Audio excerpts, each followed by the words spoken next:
All right, mic check. How's everything looking? Hi, Laura. Or Des. I keep forgetting which I should call you.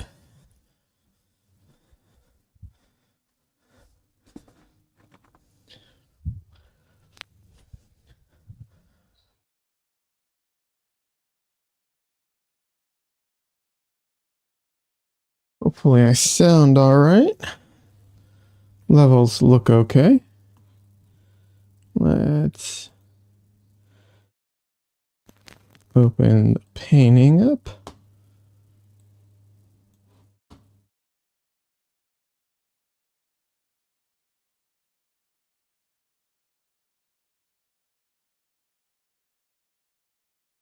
Everything looking and sounding good. Awesome. Awesome. My room is a freaking mess of messes right now. I'm trying to clear out boxes so I have room to stand at the moment.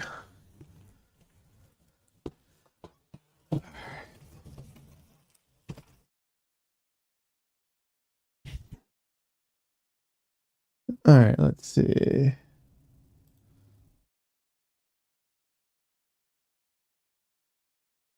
Don't need the stupid hearts anymore. Valentine's Day is over.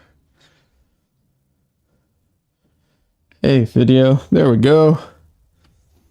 Hey.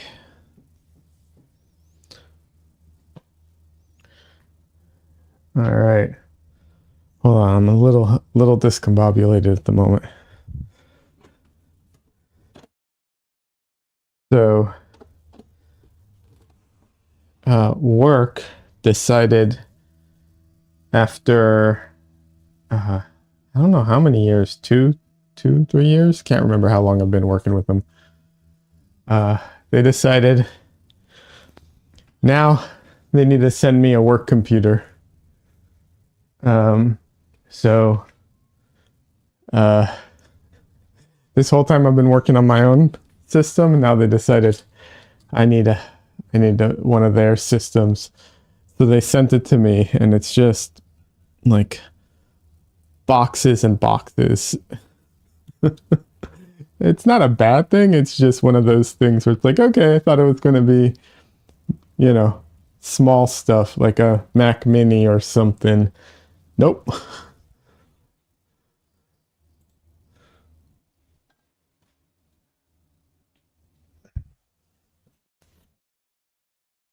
All right.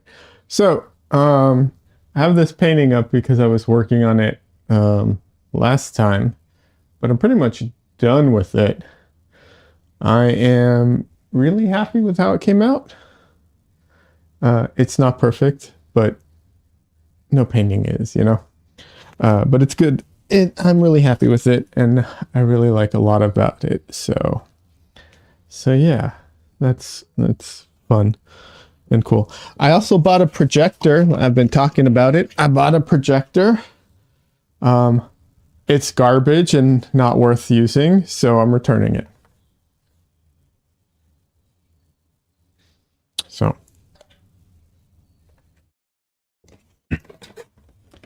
I just wasted all my time setting that up only to realize, yep, nope, this isn't going to work.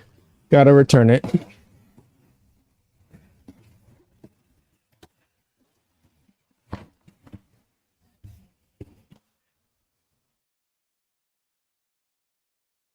I mean, it works as a projector. I don't want to disparage the projector. Like, it functions. It just isn't useful.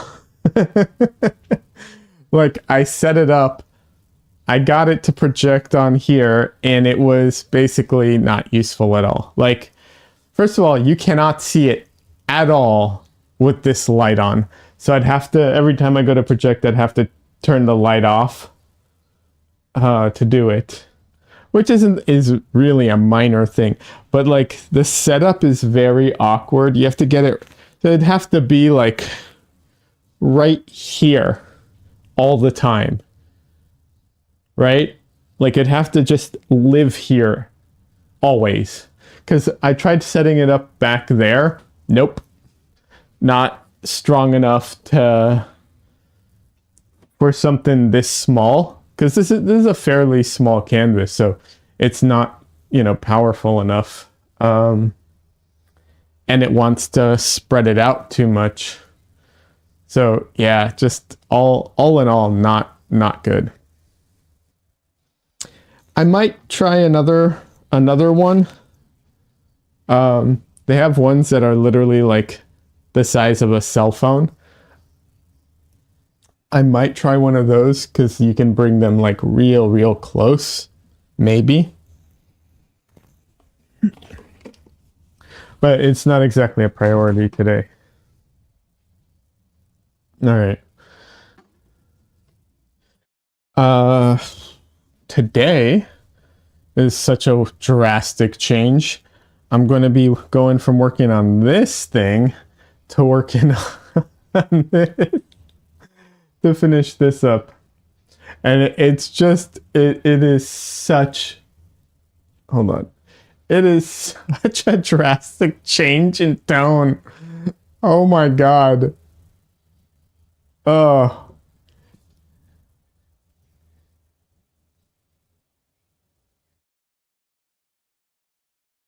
You need to make an app that projects the photos on your phone onto a surface.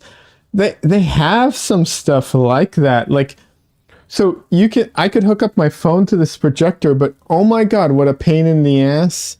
Like, what a pain in the ass using the projector too. Like, I didn't want to have to use my phone. I wanted to use my computer.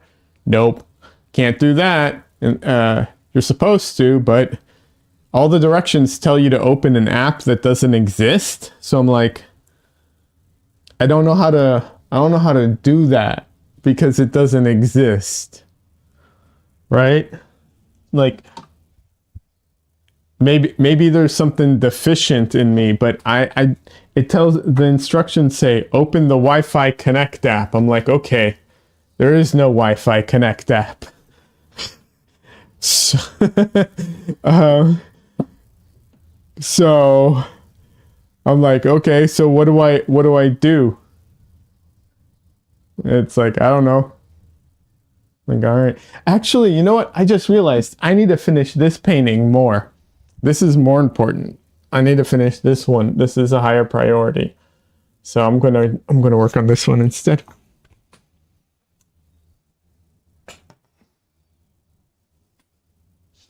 Yeah. So I don't know. We'll see. Oh, I forgot. I totally forgot something. I need to. It just tells you to connect to your Wi-Fi. No, it tells you to connect to your Wi-Fi, but then to connect to your, supposed to be an app. Oh yeah, horrible translation. First of all, yes, absolutely horrible translation. But no, the thing. Hold on, I'm pulling up a YouTube channel while I talk because I forgot to add this to my description thing. Anyways, what I was saying, so they tell you to connect to the Wi-Fi and then pull up the Wi-Fi Connect app, and then that way you can stream to it from your computer. Because computers are set up to work with projectors. A lot of people use it for business and stuff like that. So it's kind of built into Windows at this point. Like if you hit Windows and K, like your computer starts looking for what's it called? Starts looking for a projector to connect to. But yeah,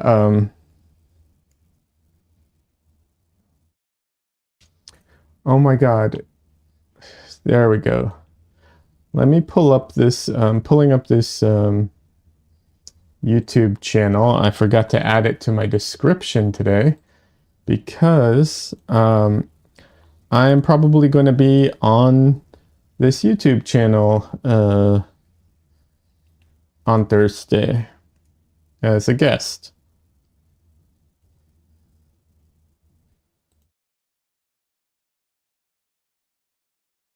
So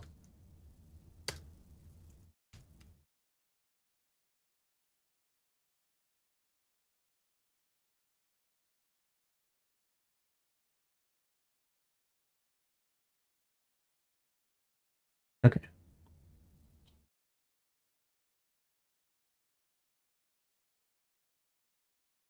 All right, there we go. All right, just added that. Yeah, it's horrible Chinese translation.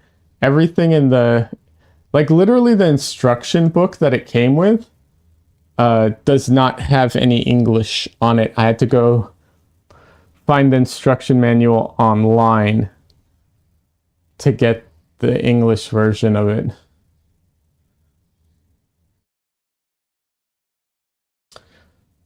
Which is kind of funny.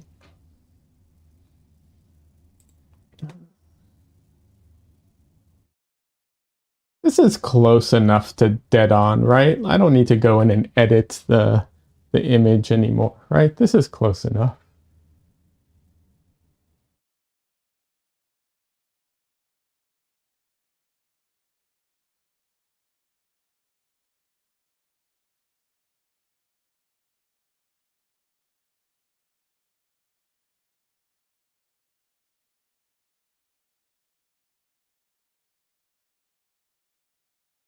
This is not that black as it is in the on my screen. I'll tell you that much. Can I boost that?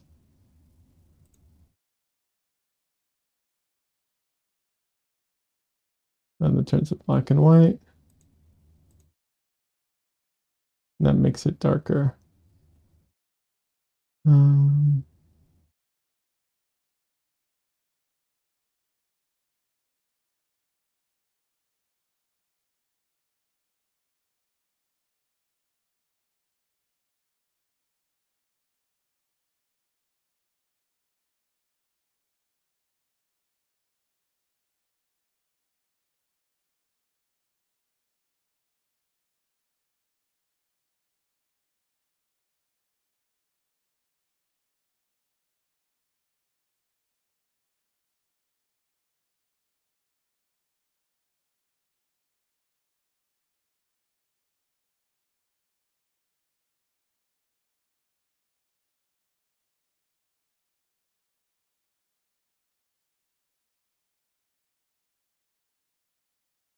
I wish the the controls were just a little bit better. Like if I could boost just the lows or just the highs, that would be really useful.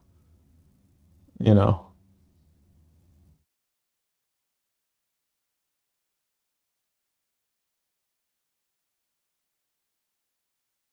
Let's see. It's a bit better. So yeah. My dream of having the projector set up and constantly like ready to go with just like turning it on type of thing. Hopes dashed. Oh well.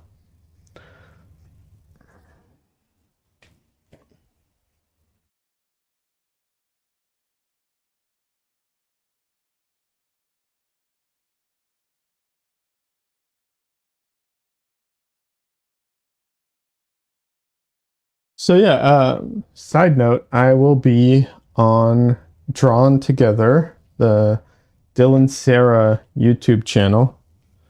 Or I guess it's the Dylan Sarah YouTube channel. The show is Drawn Together, like their show where they interview artists and draw them during the convo. So yeah, I've been talking to them. Unless something happens and it falls through, I should be on Thursday. I took some photos of myself earlier today that I'll be emailing them later. After I Photoshop them and make myself look better. I'm kidding, I won't do that, but tempted.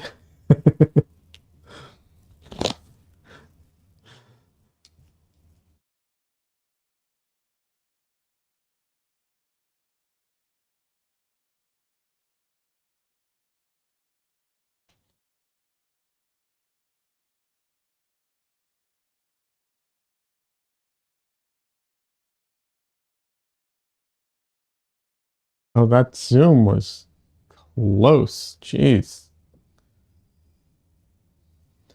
Is it a live stream or something they'll air later? No, it's a live stream, but you know, it they have a replay of it if you can't if you can't catch it live. You can go to their channel now and or later today after my stream or whatever to check it out. It's totally worth watching after the fact as well. But it is fun to be there live because you can, ask direct questions if you have any, or specific questions, I should say.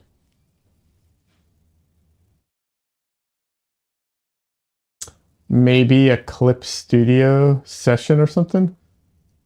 Uh, Clip studio session. What? Hmm?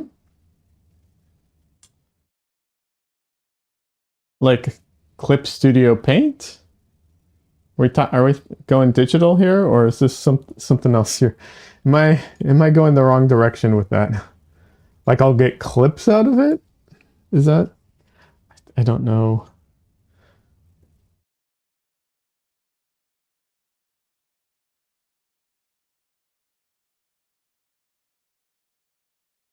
You wrote something before that. There was something else I was trying to remind myself to watch for on Thursday. I can't remember what it is. Oh, I missed that. Maybe a Clip Studios. Okay, got it. Well, like I said, it is not. You can watch it after the fact for sure. If you go to their channel now, you can see they have a bunch of interviews with all kinds of artists. And they're worth watching after the fact too, for sure. And it's called Drawn Together because like you can draw along with them, and they encourage it. Draw with them, post, and so on.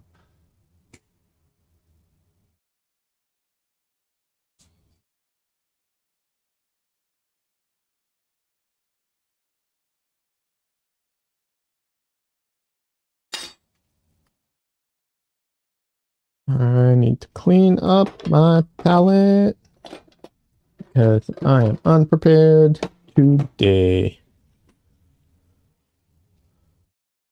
You remember now, there's a company in Canada that builds bunkies, and they're going to be on Dragon's Den, and there's a watch party. Okay. That's not important. You can see it anytime. As long as they're not doing like a giveaway, I would hate for you to miss a giveaway or something like that. Uh, you know, or anything like that. Like if there's a reason to, by all means, Uh, especially especially if you come to this stream and watch me here. Like I don't know that you're going to get much out. Like who knows what? I have no idea what they're going to ask or talk about. I think they're curious about my animation stuff a bit, which is, I don't mind talking about it, but at the same time, that's my YouTube stuff is definitely not geared towards that.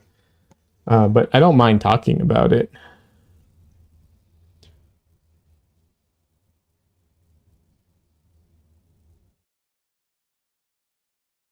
They had a contest for people to win what is a bunkie a few weeks ago, and you wanted to use it in your studio in the backyard, because I think of it like a crib or something. Is that what that is? That's what comes to mind, and I don't know if I'm right or wrong on that.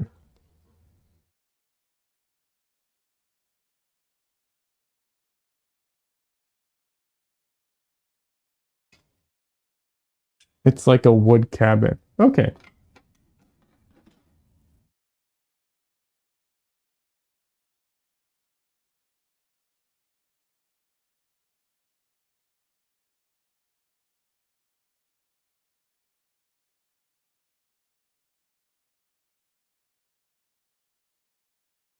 Hmm, that's cool.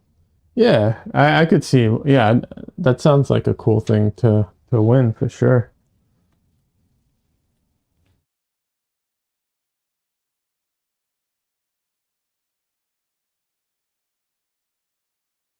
Ah,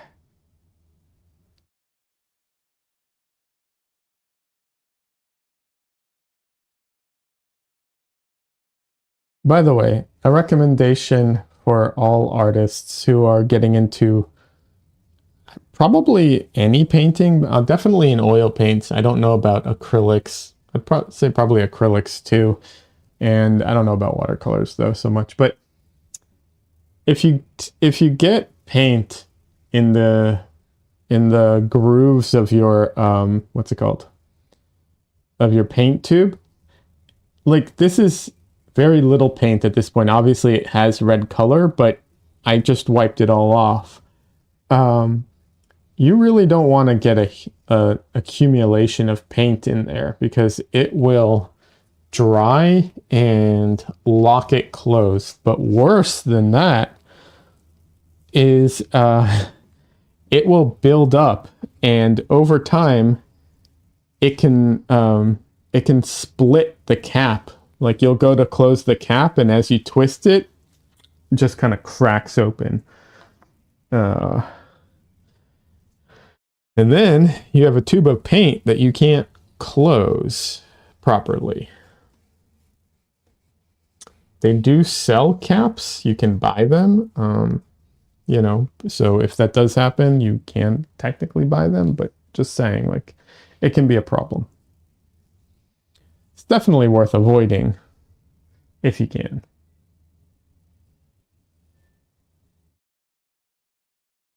All right. Man, getting back to a painting after like not touching it for a while is uh yeah, takes a minute for sure. All right. You know what would help too is if I pulled up the reference for it, that might be useful.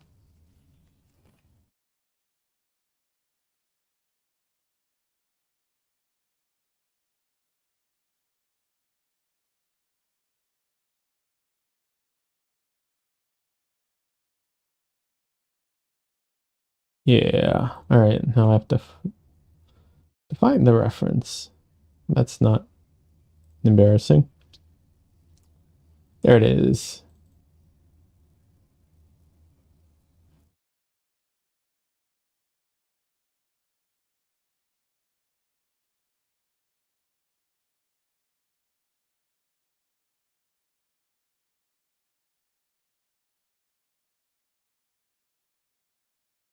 All right.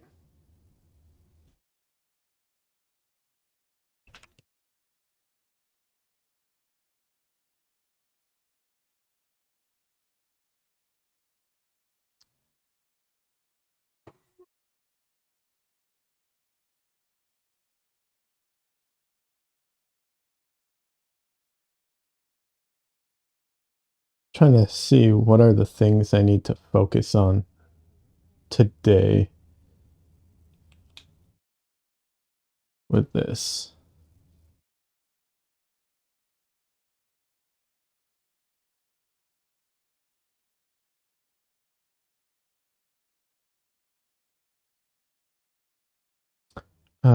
So I don't know how detailed I'm going to make this painting because it is very challenging to make this type of painting very detailed.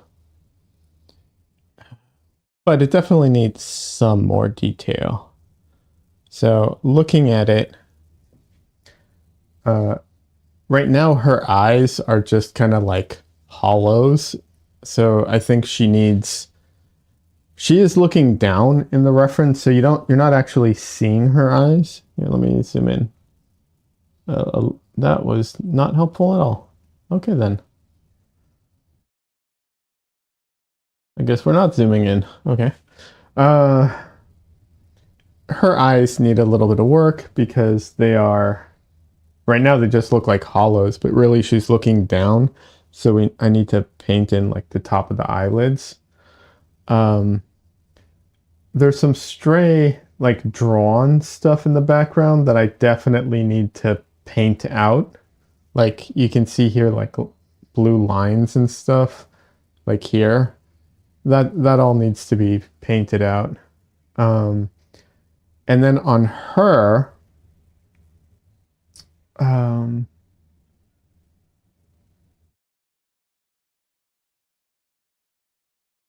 her face and hair need work, and probably her shirt too. Allergies. I took an allergy pill. Come on, cooperate today, please. All right.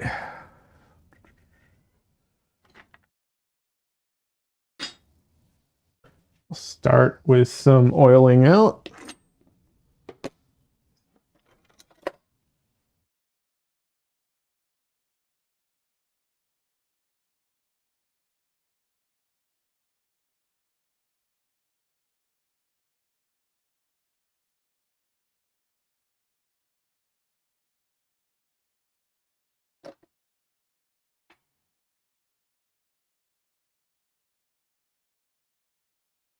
It's crazy. I touched grass today, and tomorrow I'm going to go touch grass again. It's busy, busy week. I went out for lunch today and got some Ethiopian food, which um, is delicious, by the way, and very vegetarian and vegan friendly too. At least this restaurant is, and I think most are.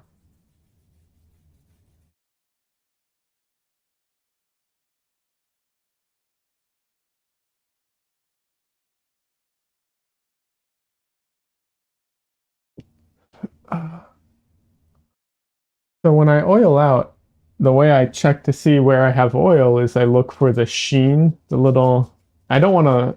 I want a very thin layer, but I want enough. I want it to be. I want there to be a sheen, and I cannot see the sheen from that angle. So I find it the easiest way to figure it out is to just get on the floor and look up at my painting where the light reflects off of it. um, yeah, I theoretically could get a flashlight or use my phone light or something. I don't know. This seems like the easiest to me.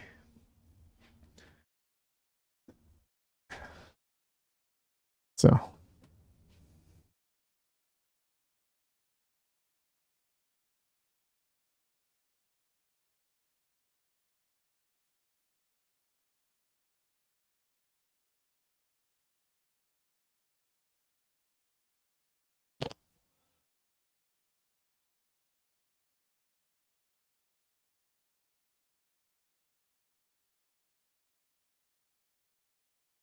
oh, hold on a second. I just realized something. This used to be bigger. It's funny, it got smaller because I resized all my images to make them much lighter. I didn't realize that it had changed size though.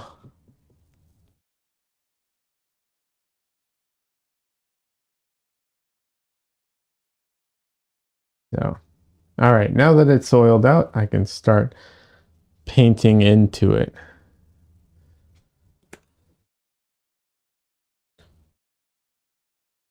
If I remember correctly, the goal with this painting, the exercise was twofold. It was actually I made it threefold, but it was to do a keyed painting, and I did a high and a low keyed painting combined. And it was to not use black, but use my primary palette. So I'll go back to that and try and do that.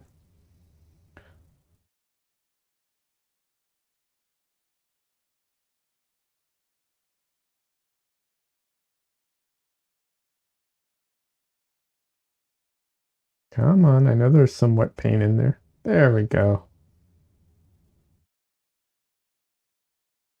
Freaking Thalo.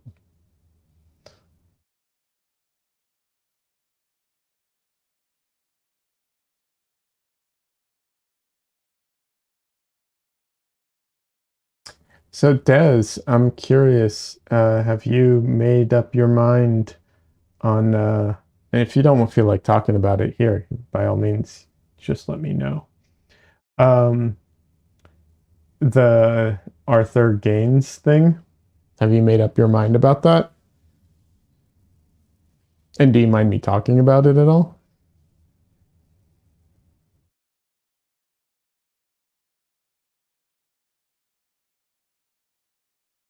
In the meantime, I'll talk about the painting.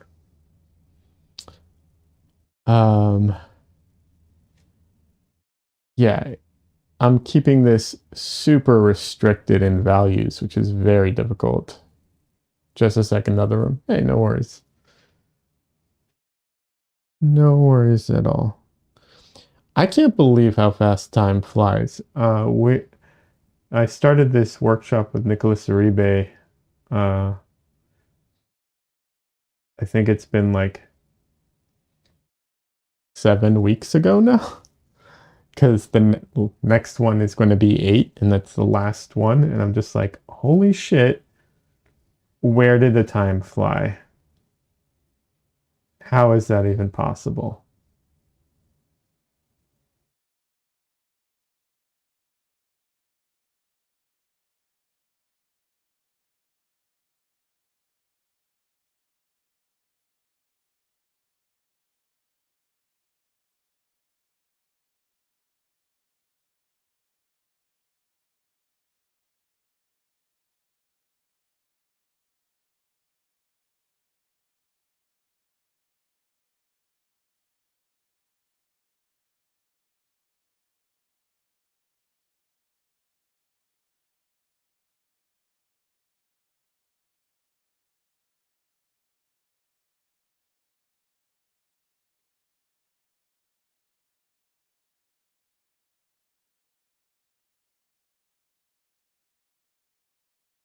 But it's been really good. And anyone who doesn't know, I highly recommend check out Nicholas Uribe on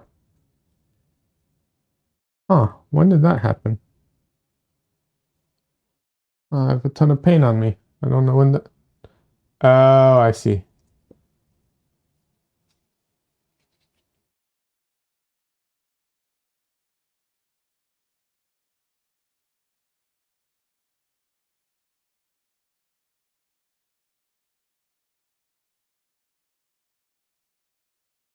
Okay. Yeah, check out Nicholas Uribe's channel, Our Painted Lives. Really great painter. Really cool guy too. Highly recommend his channel. And Danny is also on the channel. And she edits the videos and stuff, and she's fantastic as well.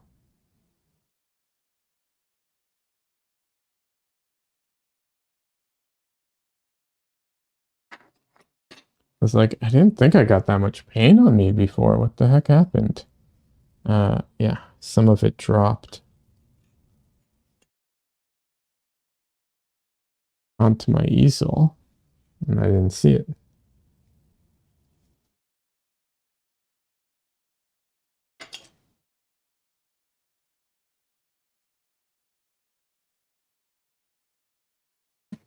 Des is back. I was asking you about the Arthur Gaines thing. If you mind me asking about it on stream, that's why I'm being. If you don't want me to talk about it, like,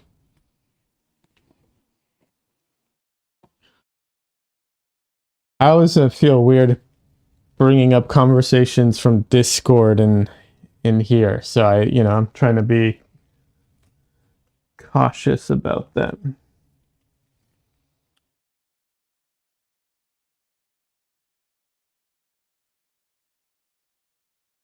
Also, I hope you found the feedback I gave you in the feedback channel helpful. Anyone who doesn't know, I have a Discord. It is not a very well maintained Discord, but it's a functional Discord for the most part. And there's a feedback channel where you can request feedback from me on your drawings or paintings. And as long as I can, I will do that.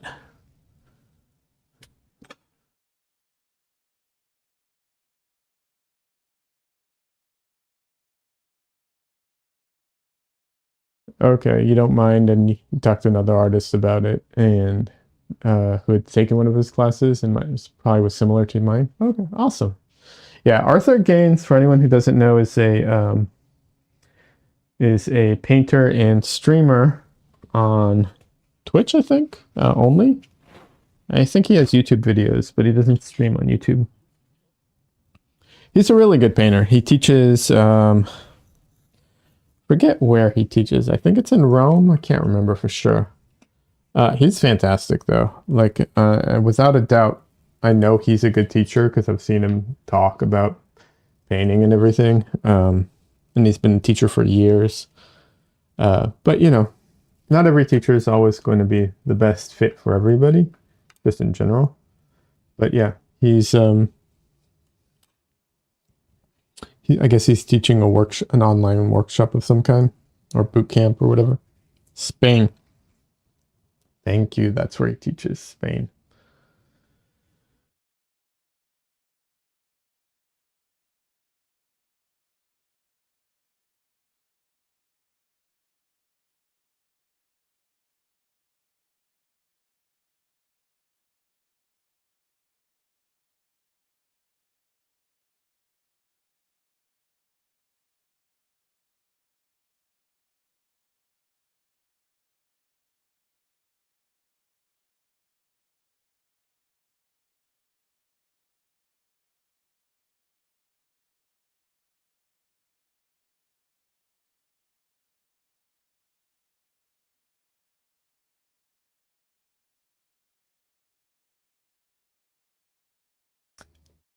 Um, oh, and I'd done some stuff with the background, but I hated it, so I painted over it. Maybe that just got iffy then too. Possibly. Uh, Des is referring to their painting that they posted. Really nice painting, by the way. For anyone who's listening, go check it out in the Discord. Link is below. Link works on my YouTube channel. I don't know about I don't know about my Twitch. I'll be honest. I probably haven't updated the link on Twitch. If I'm being honest. But yeah, that might have been when it got messed up. We also have a tendency. I don't know. I've had this happen more in writing probably because I'm just more careful about my my painting. But I've had this happen in writing where I write something and I go and edit it or whatever, and I don't realize that I accidentally edited out like a very important word or something, but my brain just, knows what I'm writing, so it just kind of like glosses over the lack of that word there. And that can happen to us with painting too. That's why people, back up, squint, walk away, come back, look at it through a mirror, look at it upside down, look at it, through their phone. All these techniques are just to kind of refresh the eye so that you can see what it is you're actually, painting or drawing. So stuff like that can also happen for sure. It's amazing how much our eyes can actually get used to things, and it can work. It can also work against us in a lot of ways. Like, I've had paintings where I'm like, this just isn't working. I can't get this right. I can't, I'm just frustrated with it. And it's like, oh, this is just not, whatever. And then I get frustrated with it, so I put it away. I go do other stuff, I leave it for a couple days or a couple weeks or whatever. And I come back to it and I'm like, I don't know, this isn't that bad actually. Like, now that I look at it, I don't really like all those things that bothered me before, I don't really notice. And I think that's the same that's like a version of the same thing. It's just one that I don't think gets as much attention for some reason. But I think it's the same thing. I think what happens is we get used to seeing the flaws in something and focusing on those flaws, and so we're like hyper focused on it, and we don't realize. Then when we leave it and come back, it's just like, oh yeah, I don't know, I don't care that much. That's not that big of a deal. It's like hardly noticeable now.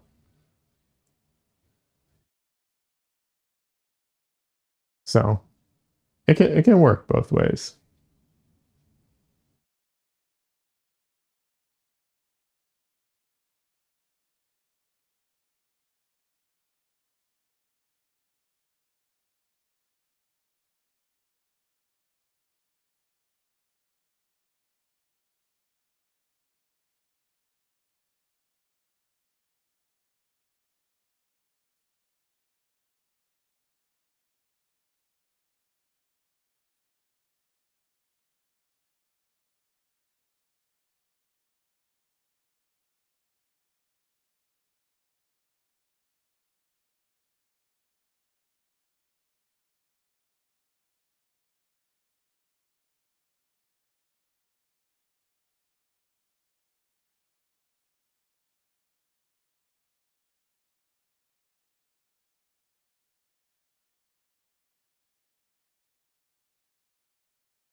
Oh, and I've included links today. I realized I should have done this from the beginning, but in my YouTube channel, in the description of the video, or not this, yeah, I guess the description of the video, I guess that's what it's called.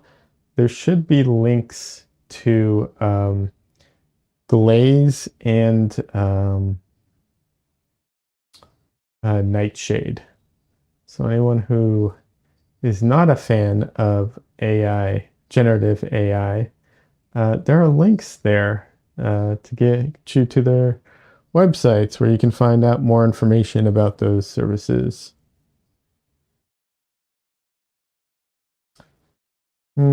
This says there's another artist who does portrait tutorials and training sessions. You like the way he paints, but at the same time, he does a lot of free videos and instructions. Not sure if it would be much different to pay.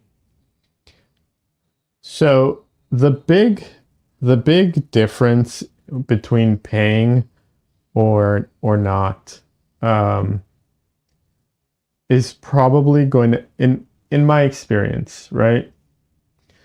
Um, one of, not the only, but one of the big differences is the feedback. If you have if you have feedback sessions, if you have interactive options like moments to talk to them and interact and so on, um, that can be very useful. Hey Rob, welcome. How you doing? Um, so that to me, that's one of the main things. Like if they don't have videos at all and you want to learn their technique, yes, then that's very useful. Um, if all they do is like time lapses and you want a step by step kind of process, but the to me the interaction, being able to ask questions, have them look at your painting and give feedback, those things that you can't get out of a video. Those are the things that are like, yeah, those are the things that you just can't get out of a video. So to me, those are like the more important things.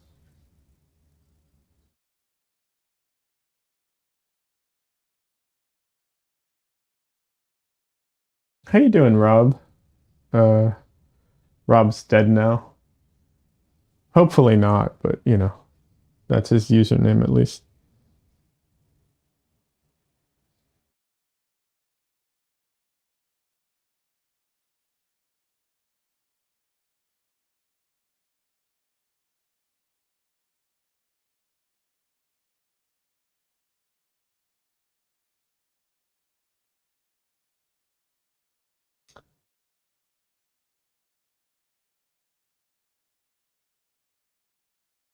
Hold on, let's see. A lot of chat going on.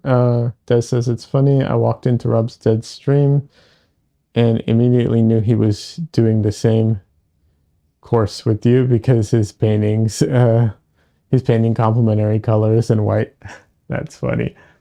I didn't realize you streamed, Rob. Or maybe I did and my brain forgot. I don't know.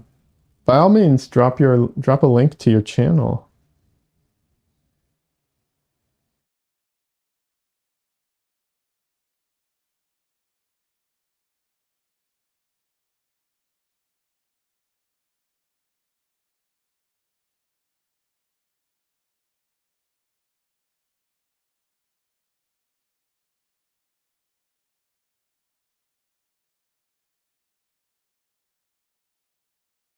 I think I was the only one though that picked those complementary colors. Everybody else went with other ones.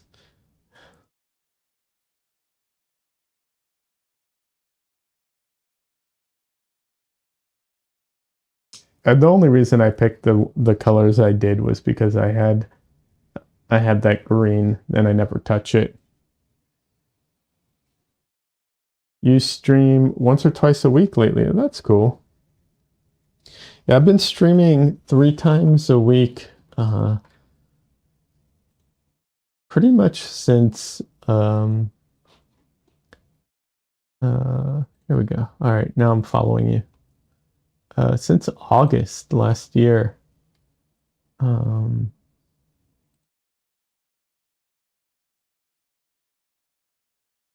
you did red and green, and oh, you did do a red and green. Okay, yeah, I did a red and green too, but they're magenta and green.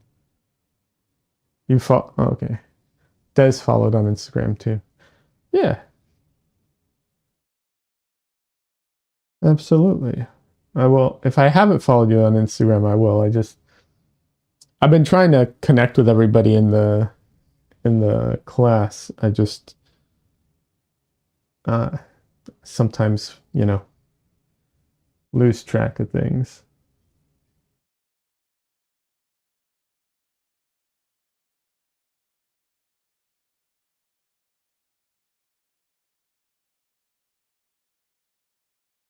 Yeah, I didn't do a red and blue and orange. Uh,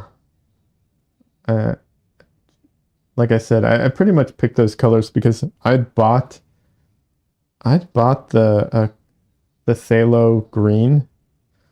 Um, I bought it purely to use with my what's it called, with my quinacridone rose, because I wanted to be able uh, to mix a chromatic black. And so I used to put it on my palette, but then I literally would only use it for that.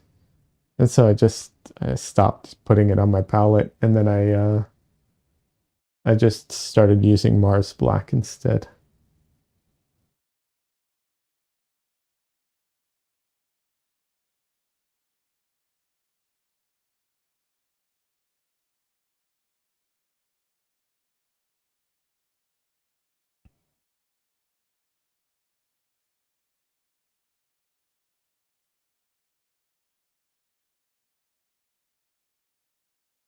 Personally have not taken a lot of online classes. Um, I'm trying to think. I've taken this one with Nicholas Uribe, and I took an online class for um, storyboarding years ago, which is not quite the same.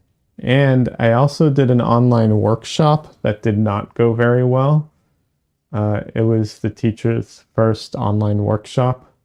So that's probably why it didn't go so well.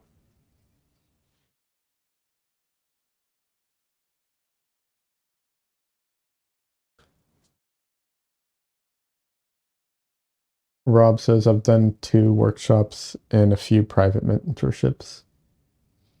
That's cool.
Rob says I did a mentorship with Steven Zapata when you were still learning to draw and started to get into painting. He was great at teaching drawing and design. I bet. He's amazing.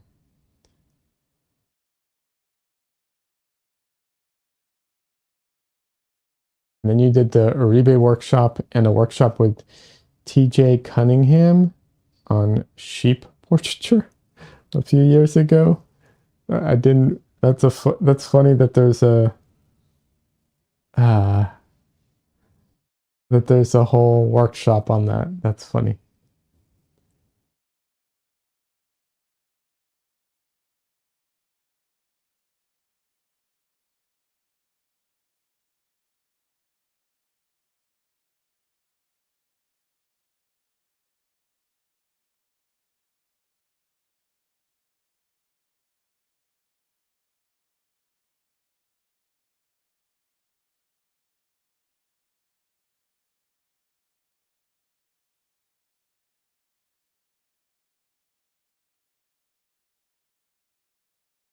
Yeah, I bet uh, Steven Zapata is great. His drawings are crazy good, but also just his technique of drawing is crazy.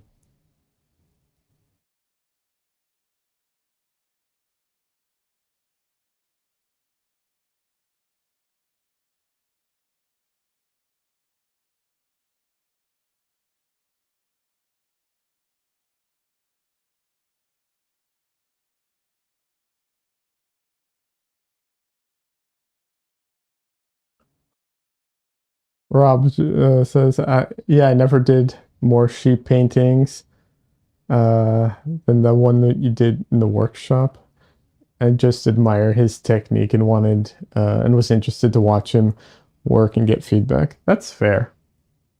That's absolutely fair. Uh,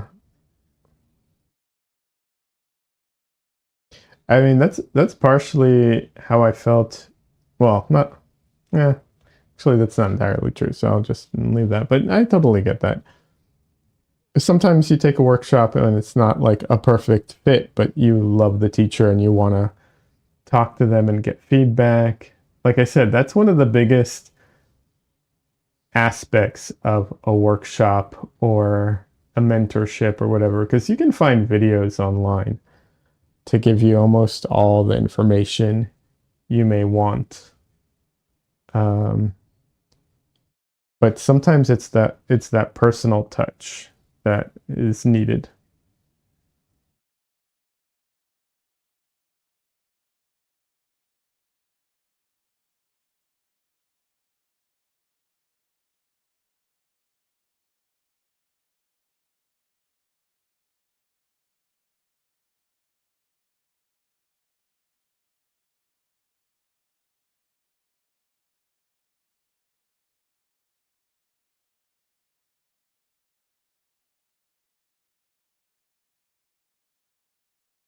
When working so restricted like this, definitely have limited options sometimes. I feel myself hitting all these all these walls of like what I can and can't do. Just like, okay.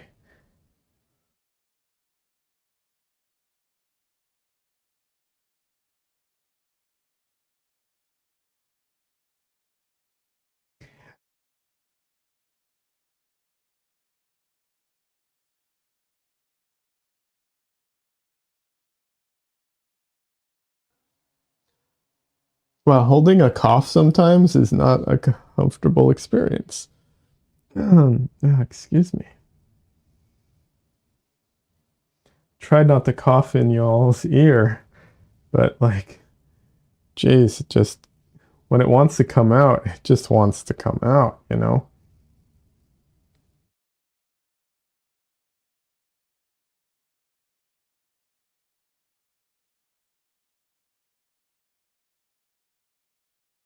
Um, so, oh, I'll talk about it in a second. Let me just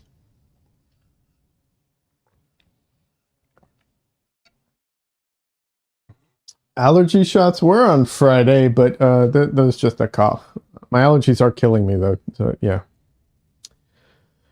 Let's see.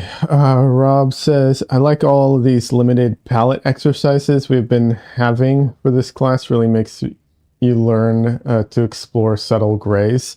Absolutely. Have you seen some of my other limited palette paintings that I did unrelated, like prior to the class, Rob? I don't know if you've been in the stream when I've had those before. If not, I'll grab a couple and show them if you're interested. But yeah, absolutely. I love them.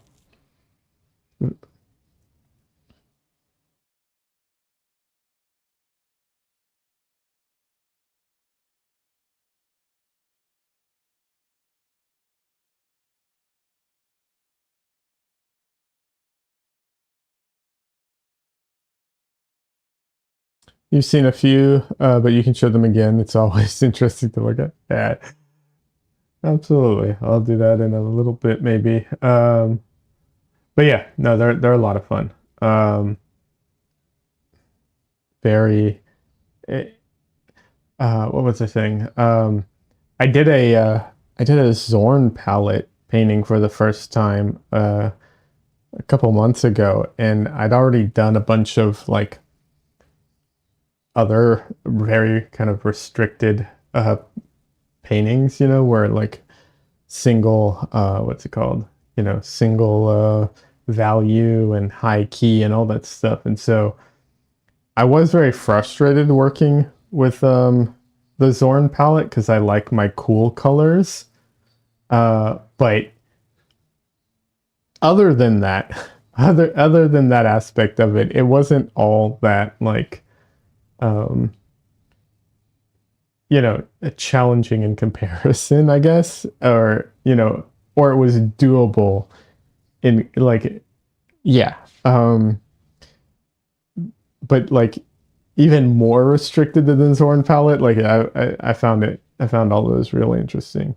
It turned out well. Well, thanks, Des. Yeah, I was happy with all of those paintings. I do think that having limitations and restraints on your painting um, really do help the painting in a lot of ways.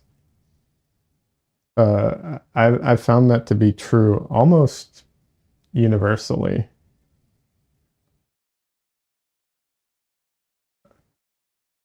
Ross says, I love the Zorn palette. I'll be honest, it's not my favorite palette, but it's a good palette. I get it. Like, I do get it. I understand why people like it. It's not my favorite, but I get it.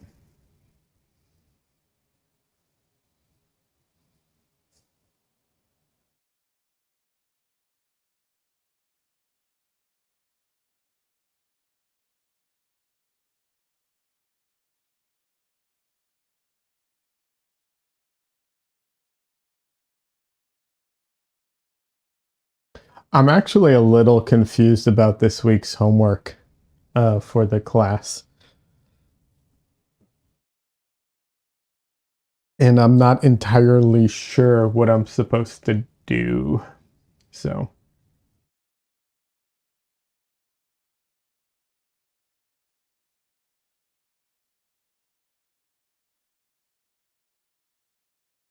LOL, this is the simplest one. What do you mean? My palette? Or the Zorn palette? Oh, the homework. Yeah, no, it is, but it's not. I'll explain. So you're right. The homework is the most straightforward. However, I this week's assignment, yeah, there's a bit of a delay. I apologize. Sometimes it's makes having a conversation a little awkward. Yes, the assignment is the simplest. However, let me show you, and I'll take a quick break and show off some other things in the meantime too. But let me show you real quick. The problem I have, okay,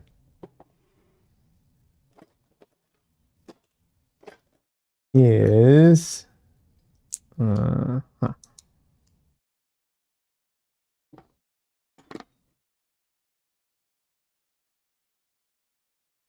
this is my problem. This is my raw umber. um, yeah, yeah, that's my problem. So I mentioned it, right? That's enough for a painting or two. It might be. Hold on a second. I think it's also retracted a little into itself there. Let me see.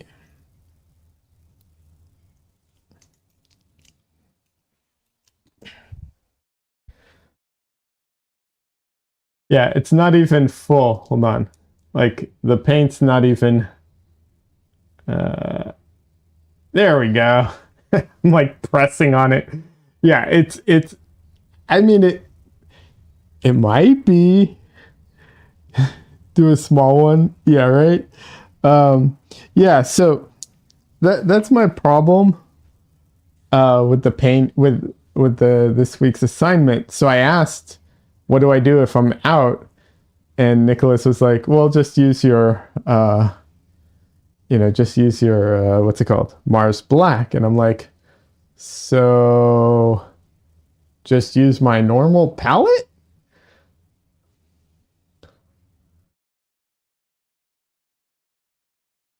Can't just make raw umber with burnt umber and ivory black?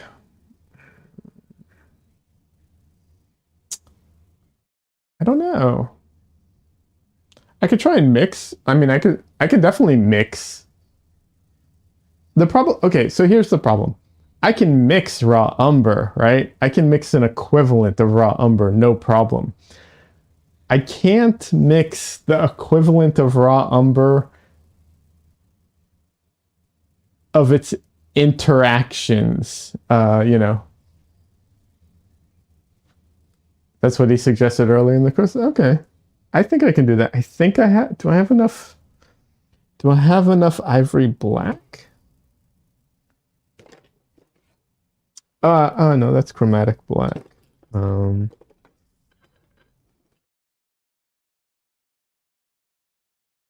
I don't buy ivory black. I refuse to buy it. So, let's see.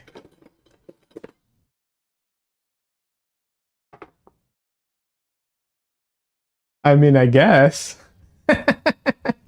I refuse. I refuse to buy ivory black. I buy Mars black instead.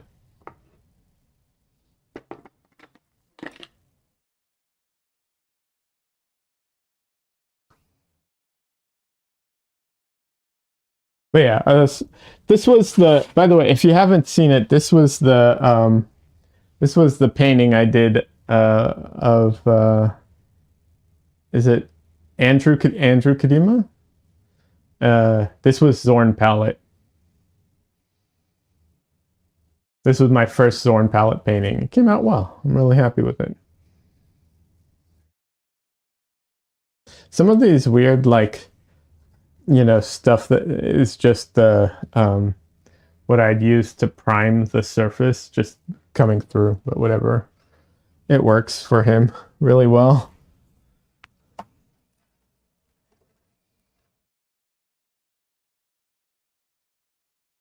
And then I got like this one, which almost looks like a negative. It's, it's not, but it almost kind of looks like a negative.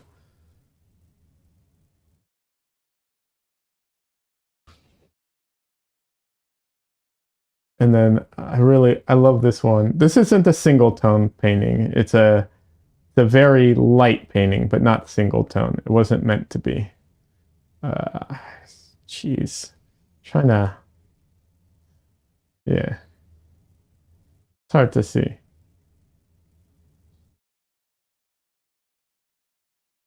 For the record, she has a tongue piercing in case anyone's like, what's going on here? It's a tongue piercing. Nothing else. Yeah, you can't even see it.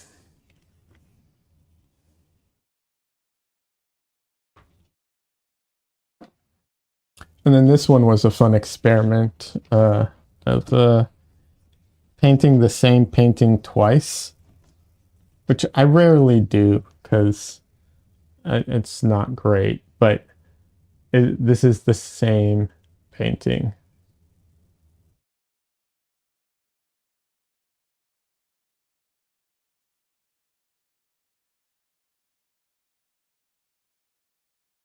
So just like this was meant to be like a single tone painting.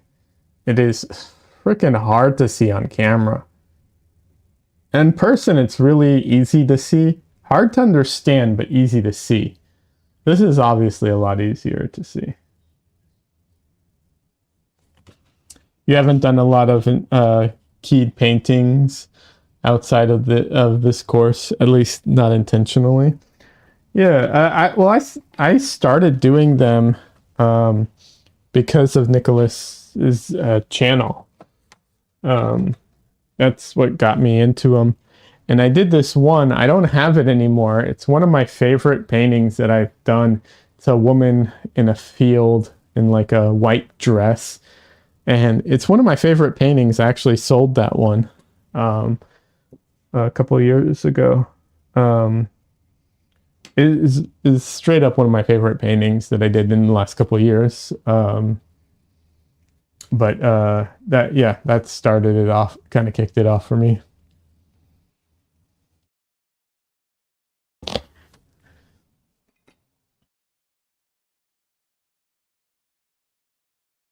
You remember when you do weeks like that? Yeah, yeah. The the single value paintings, he did a week of that. Each day was a different value, and I tried to mimic him and do a couple. I'm not even going to claim that it was as good as him, but I did learn a lot from it, which was always the intention.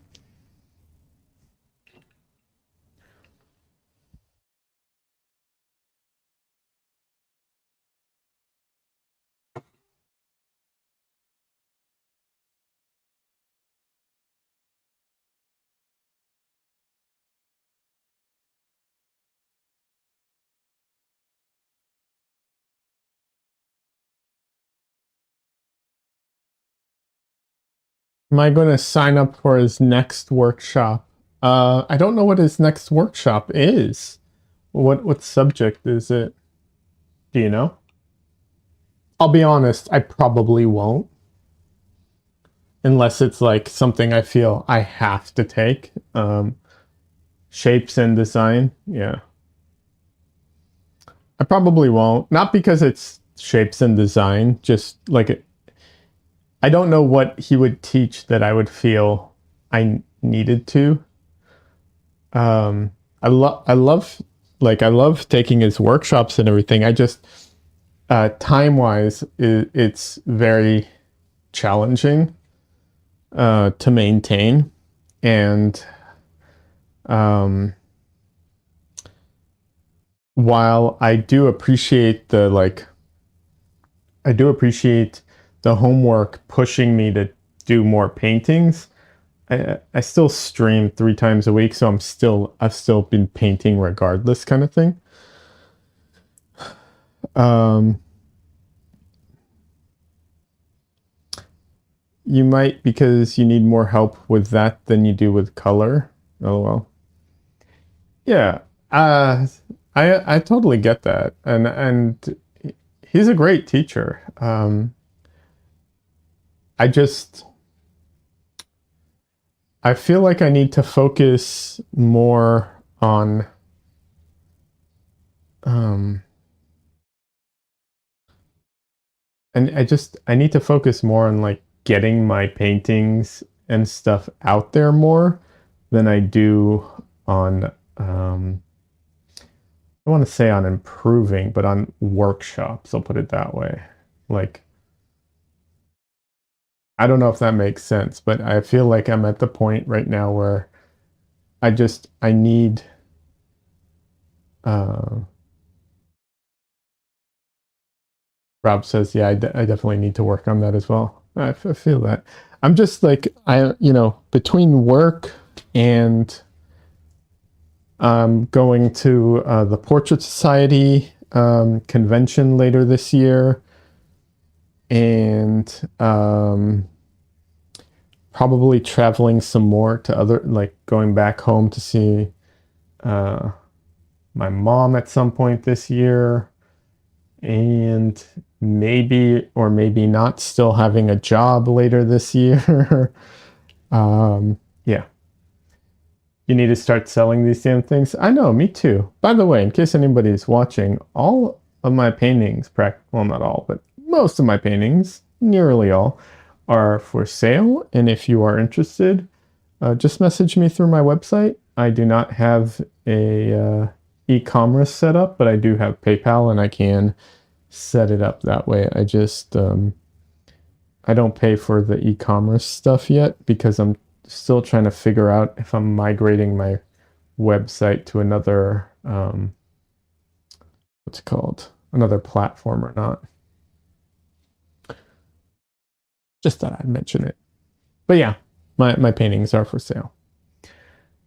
Um but yeah, just with everything going on, and I might be teaching a workshop, a weekend workshop later this year as well. Between all of those things, I'm just like, I don't know how I'm taking another class, you know?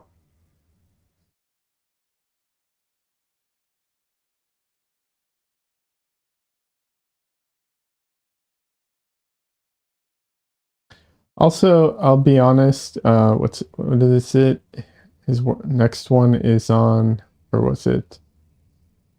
Shapes and design. Can always get better at those things, of course. But I don't know that I feel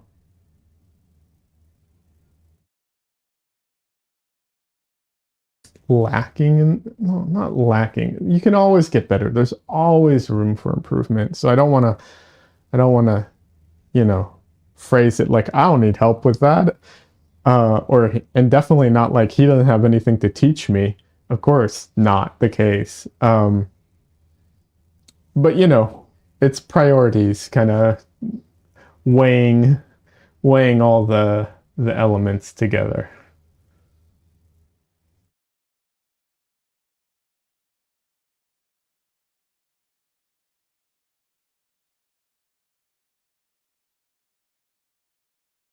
I'll be honest, I didn't feel like I particularly needed help with color, to be honest.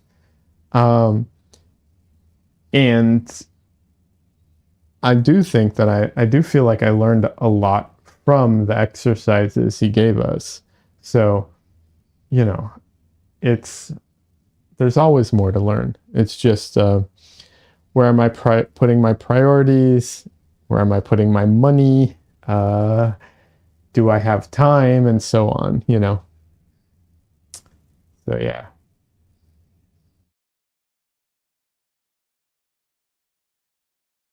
We'll see though. I might feel differently once I have my talk with him, you know.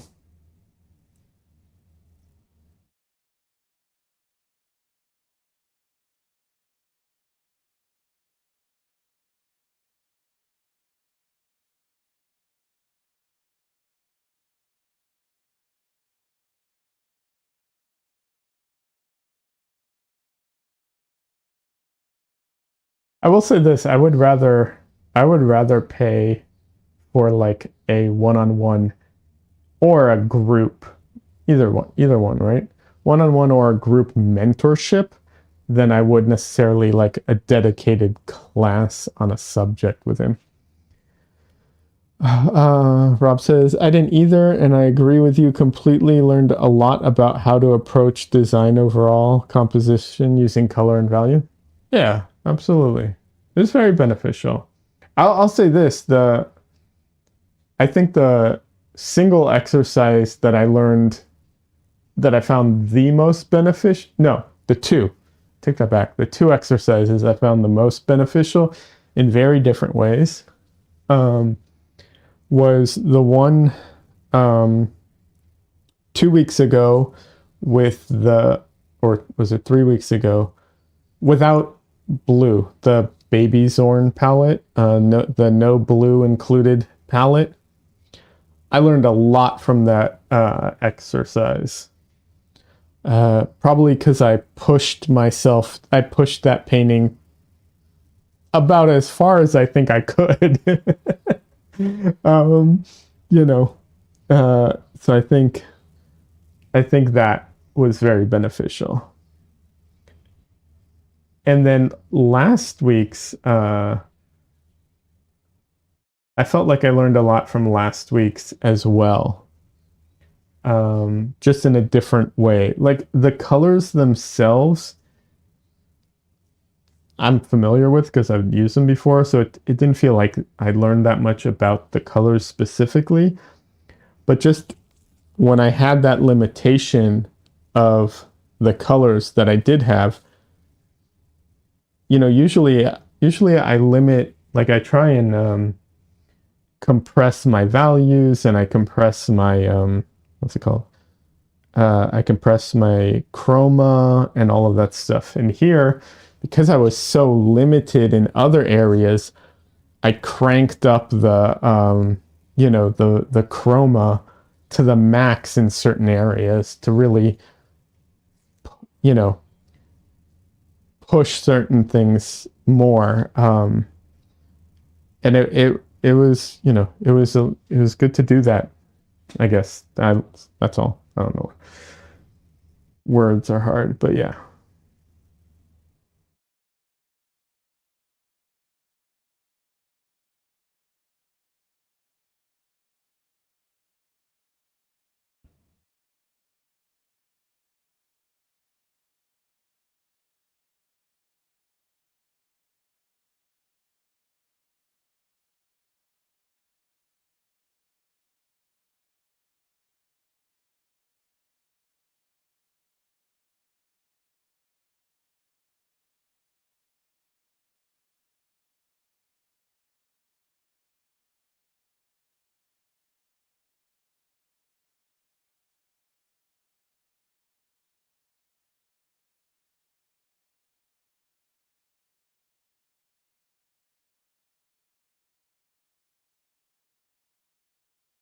And also, I've been exploring. I've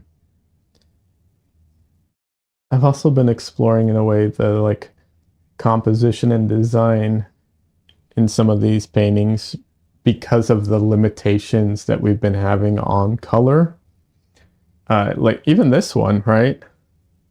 But yeah, that it's interesting how when you limit one factor in order to, I don't want to say compensate, but you limit one factor and so you push other areas. And I think that's one of the benefits of um, putting all these different restrictions on yourself as you paint.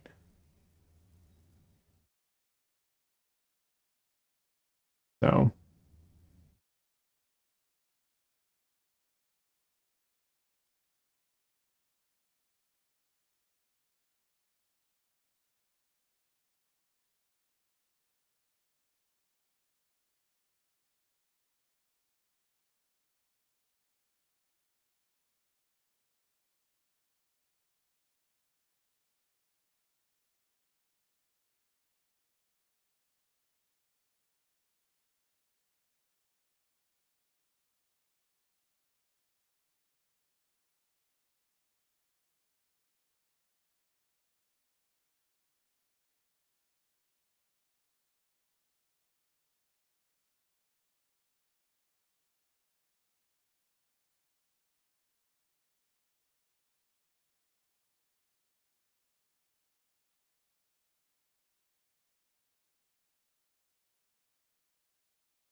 Rob, by the way, are you going to the Portrait Society convention by any chance?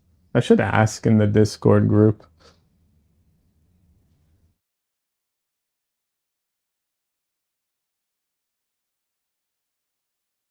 This is my first time going this year. I'm excited and, of course, nervous.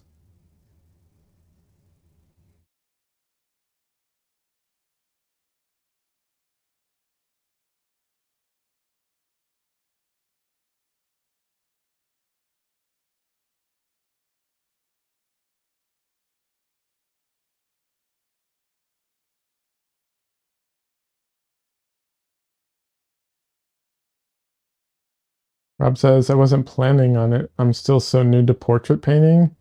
I'd feel like such a fraud.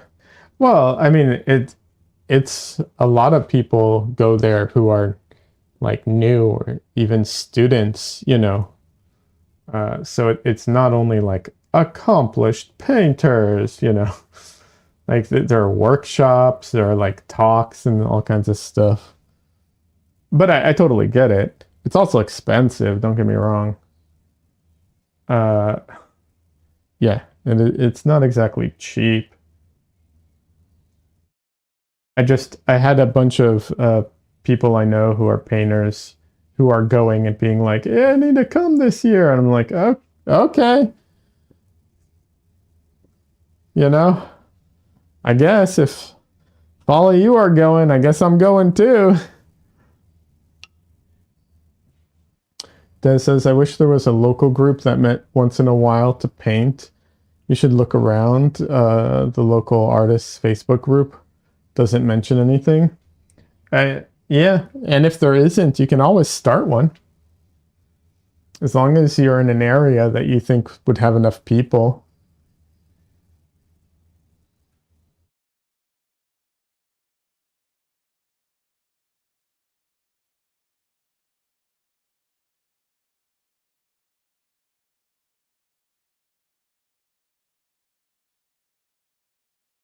You know, I don't want to encourage people to start their own group if there's like, you know, nobody for miles kind of thing. But otherwise, yeah.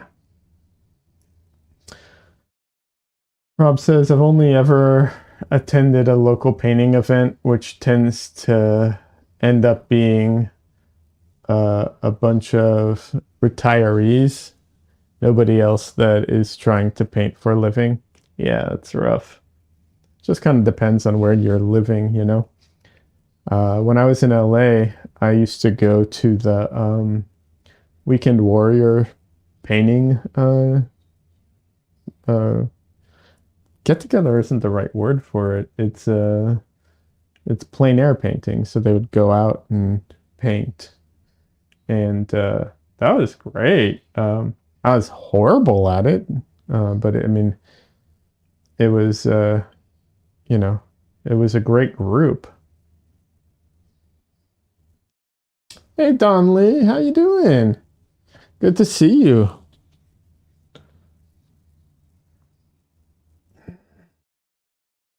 Des says there are some people here, but they tend to be sell, or a bit competitive. Really? It's so weird. There's very few artists I know who are like actually competitive with other artists. I mean, don't get me wrong. They're competitive and like they want to win whatever award, you know, blah blah type of thing. But that's separate from like direct competition with people, if that makes sense. Um, you know, like trying to win an award or, you know, whatever is very different than like not wanting to help or be friends with other artists because you're like the competition.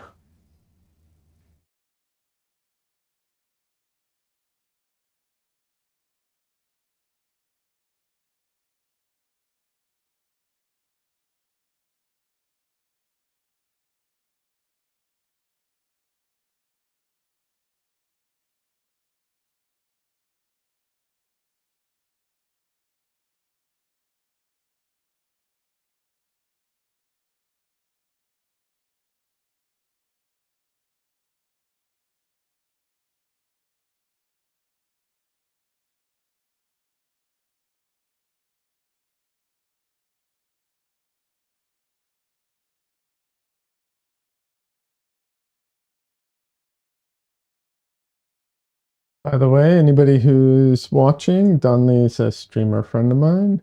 He streams on Twitch. He, what's it called? Does digital artwork for the most part. A lot of fun stuff. Explores all kinds of new tools and techniques. Highly recommend checking out his stream.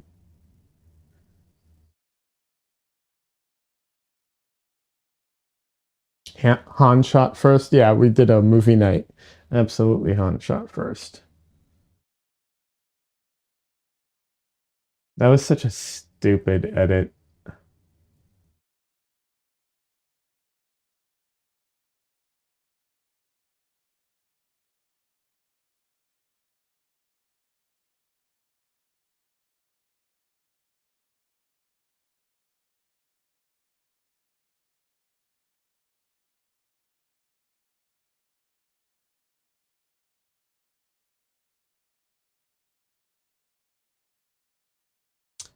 Rustra says, I imagine competition is more of a thing in art schools.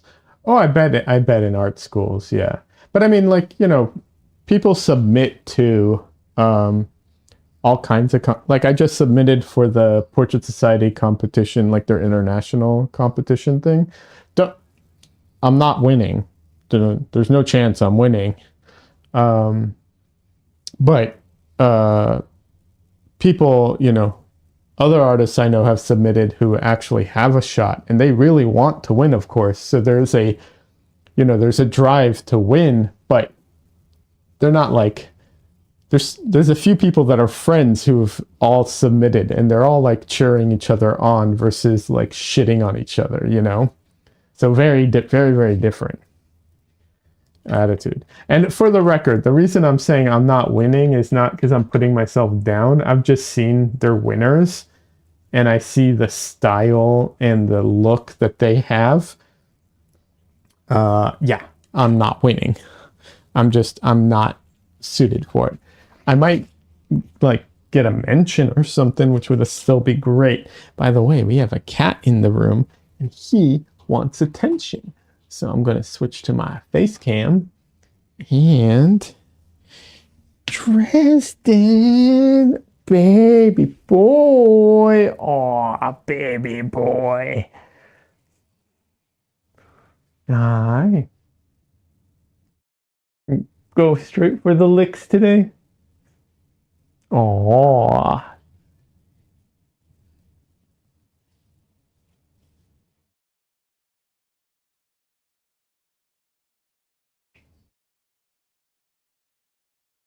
he's so cute. Dresden.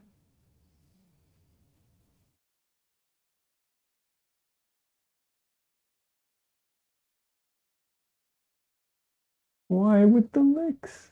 I don't need to be groomed. I do it myself. I showered today. Yeah. Yeah, I did.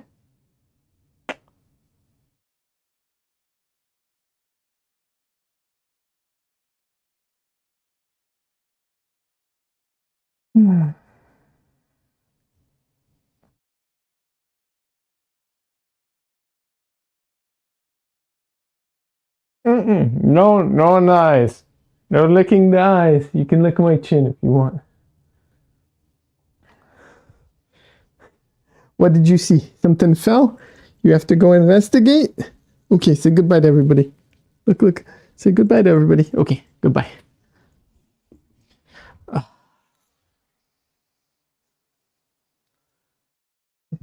Hair everywhere.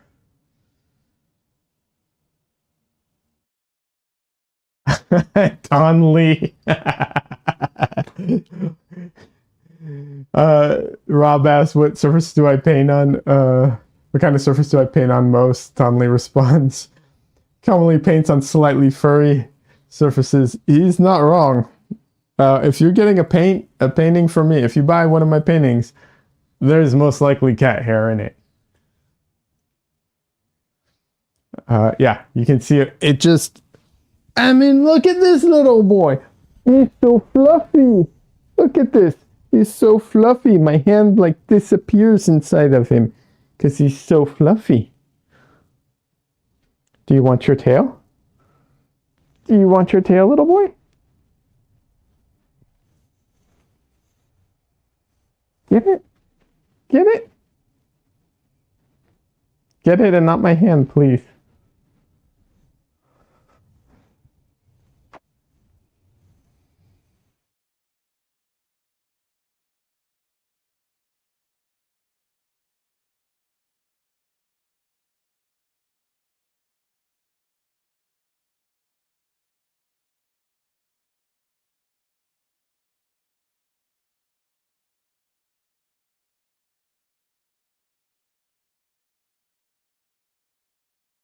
The tail.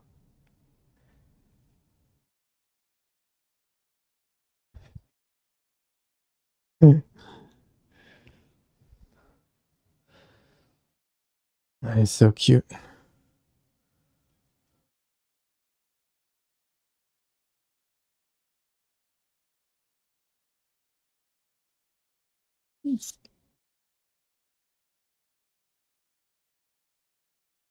It's an hour from dinner for them, so that means that all the cats have to come bug me for dinner now.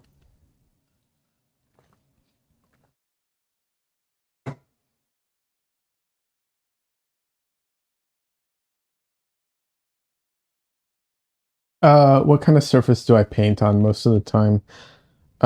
Not stretched canvas. I paint on paper a lot because it's economical and I like the feel of the surface. I should mention that I always prime it. I hate raw paper.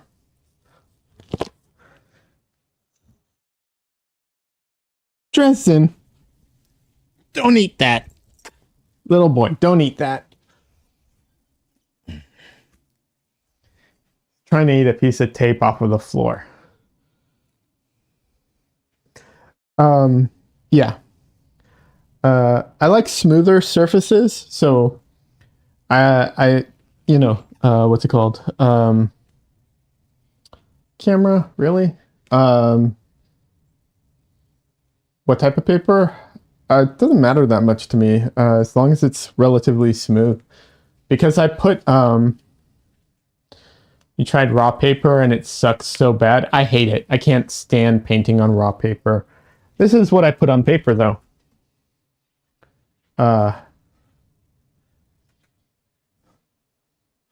put this like Frank's hot sauce. I put this shit on everything. But yeah, I put this on a lot of stuff. If the surface is a little bit rougher, I'll use the regular kind. And if the surface is very rough, like a rough, cheap cotton canvas, with a spatula, and just scrape it on to fill in all the gaps. I hate gesso. The kind I put on, the kind that is pre-applied, it varies on the product. Yeah. You don't know how Nicholas does it? I don't know how. I sort of get it, but I hate it. I hate the feeling of painting on a dry surface. Yeah, I'm not a fan. Not a fan at all. Yeah.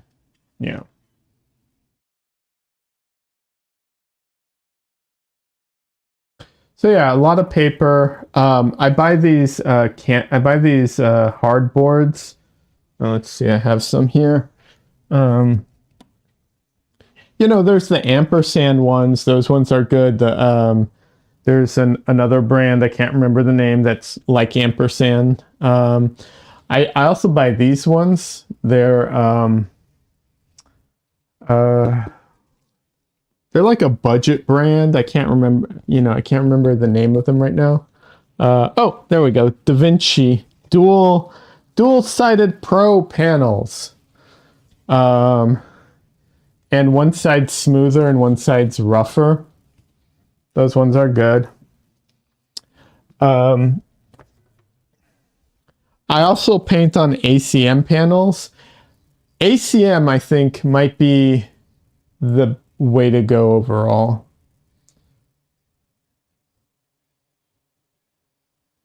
You've painted on ampersand gesso board a lot. Great surface, but it's kind of expensive. It is. You know what? I think for, okay, so if you have tools, right? Hold on a second. Donnelly says, it feels a bit like I'm wasting paint when I'm using a very dry, rough surface. Yeah, it takes a lot. I'll show you one thing. Recently, I bought this paper. It's like the Arches Huel paper. I don't remember. It's the Arches paper that's like designed for oil painting. I tried to do a painting on it. It was miserable. I literally abandoned the painting and started it over. Let's see. This one right here. They're the same. Hey, couldn't stand it. You like the Centurion oil primed linen panels a lot? Yeah, but those are expensive too, right? Yeah, and look at this. It's not supposed to have any oil come through, but you can kind of see it's, maybe you can't. It's starting to seep through. So these are, yeah, you hated the Arches paper? Yeah, I can't stand it. But this is also the Arches paper. The only difference is I put the acrylic matte medium on it first.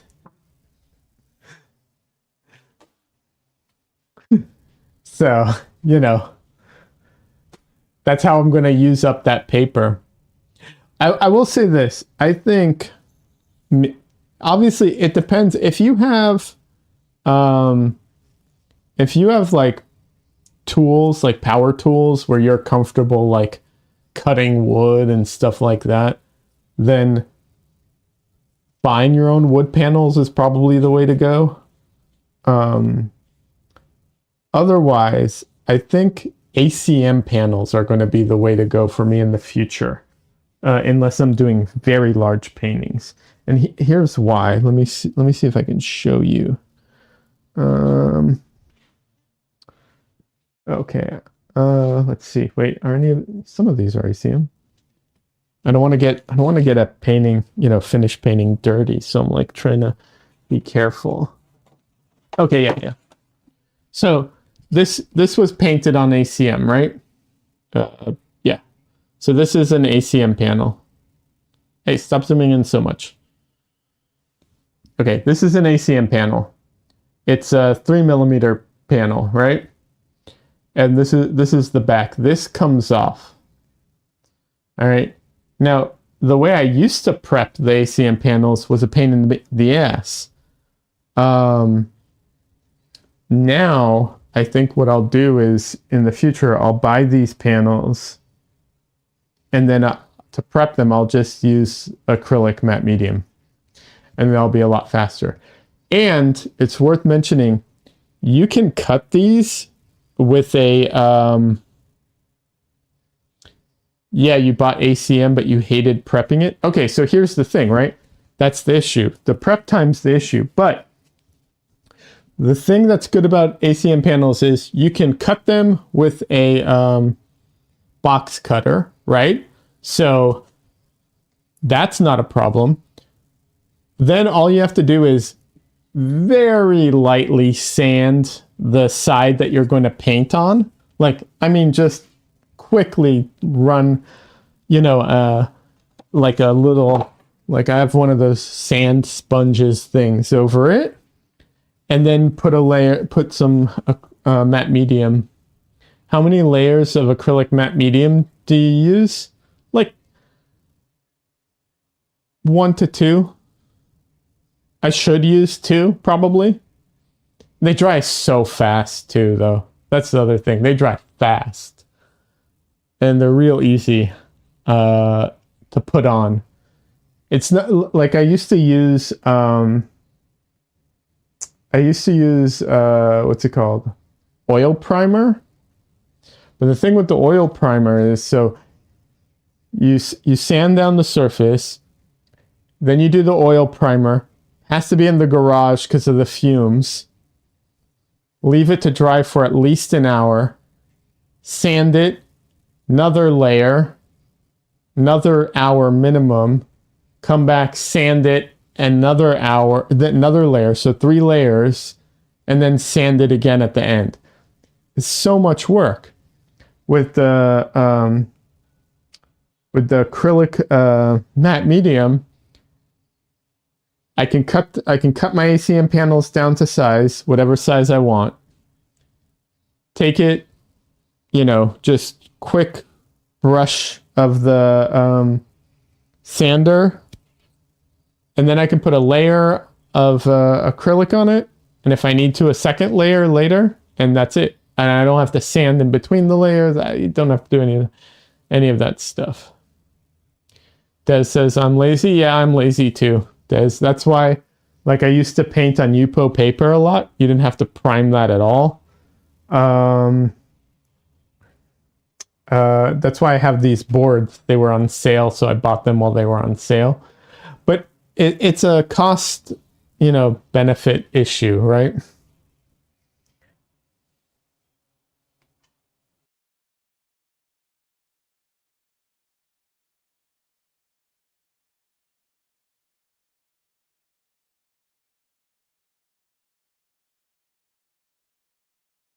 Oh, I should mention this. The thing is, if you buy ACM panels at places that sell the 4x8 foot versions, and you have them just cut it down like once or twice so it's big enough to fit in the car, basically, the price point on it ends up being pretty good. And like I said, all you need is a ruler and a box cutter to cut it to size.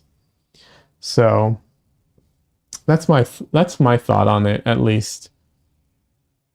You might need to sand the edges a little, but it's not that difficult to do. I don't know. I haven't found a better solution. I bought these panels, of course. I buy panels and stuff like that. But yeah, I don't know. I'm trying to find a good solution, and it's just, it's that triangle kind of thing where it's like you can have 2 points of the triangle, but not the third. And it's like, if you want it fast, you can have it fast, and then you can either have it, it'll either be expensive or crappy quality. This is a version of that where it's like you want it cheap, and you want it easy, and you want it to be good. And it's like, it's not going to be all 3 all at once. It's just not. So you have to kind of, figure out what's more important, which aspects are more important, kind of balance it. Ross Draws, the real solution is to become successful artists so you can just afford to paint on whatever you want. Yes. True. Working on that as we speak. By the way, in case anybody didn't know, my paintings are for sale. Yeah.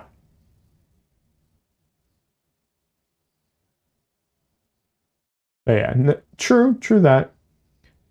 I'm actually, when you hear like very high-end painters, the prices of things, it's like eye-watering to hear the prices of certain things that they use or work on. And yeah, unfortunately not quite at that spot yet.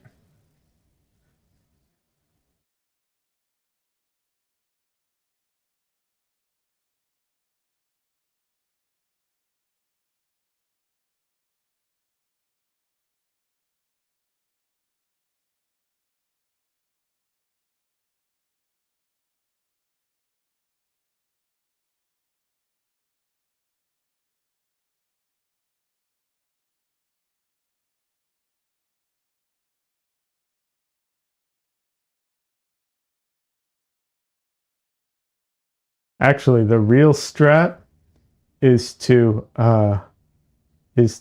figure out a way of painting oil paintings on newsprint and convince people that it's part of the art somehow and it's a commentary on things. And then all your paintings can be done cheap on newsprint.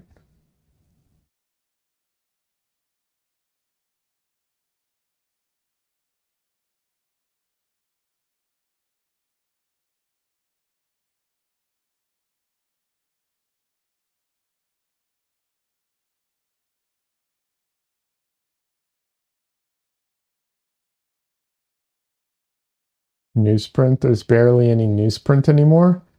Oh no, there's tons of newsprint. You buy it at the art store in stacks. It's not, there's no printed, nothing on it. It's just newsprint paper. It's cheap paper. Yeah. There are painters who do oil on cardboard, which is similarly insane. Yeah, I've done one or two paintings on cardboard, but I gessoed them first to see what it would be like. It is miserable.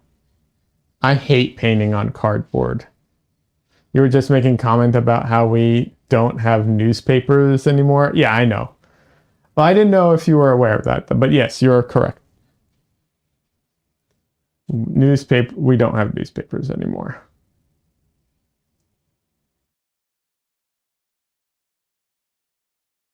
Why would we need newspapers anymore?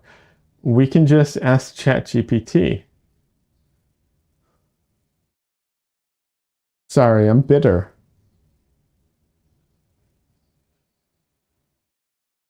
Actually, I want to talk about Marquez for a minute. MKBHD.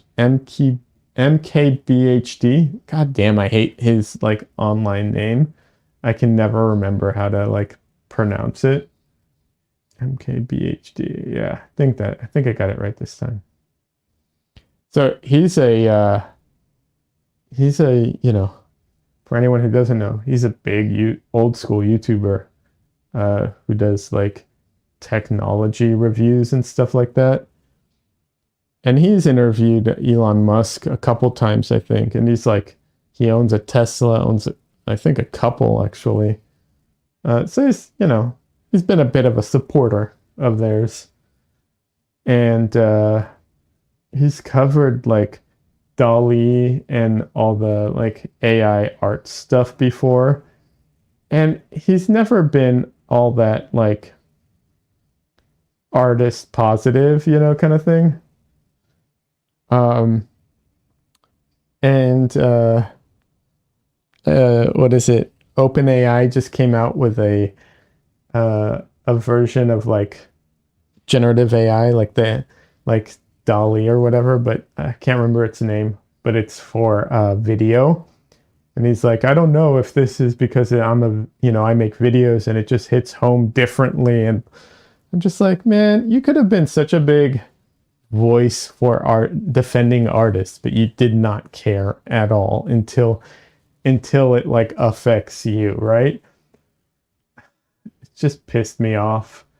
And the thing is, it's like, and even though he talks about it, he doesn't go into like how they use everybody's material to make their program, and how without the content that they don't own the rights to, that they use, they wouldn't have a product at all. He still doesn't like get into that. It's so frustrating. Sorry, it's just one of those things that came up and I'm just frustrated.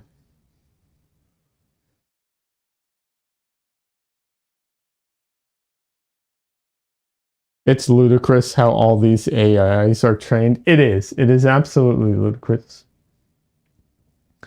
And it's amazing. It's like, I'm honestly shocked that it's not been criminalized practically, but you know, I doubt it will be, unfortunately, because of numerous financial issues, financial things. But yeah, it is gross.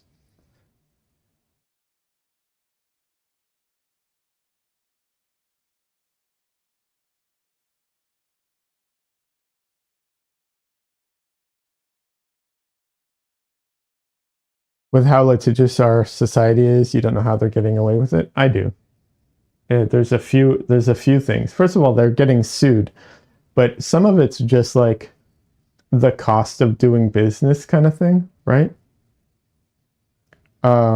That's part of it. Uh, they also are like, as far as like technology goes, it's very new. So people have been slow to catch up. And when they take it to court, there's no laws specifically about it. So you're trying to take laws that already exist and kind of like, you know, put them on something that's brand new that is similar, but there's a lack of a framework of understanding and legal arguments for it. So they're hoping for that. They're also hoping to make it so ubiquitous, I cannot pronounce that word properly, that it's too late by the time people get to it. And in the meantime, they're basically paying people to be liaisons to what's it called? Uh, to legislators. And they literally have people working. There's a report recently that came out that they have people basically working for, you know, Congress people and senators and stuff like that on their teams that they pay for. And it's like, gee, I wonder which way all the legislation and stuff is going to go when you have people who are, paid for already. I can't imagine.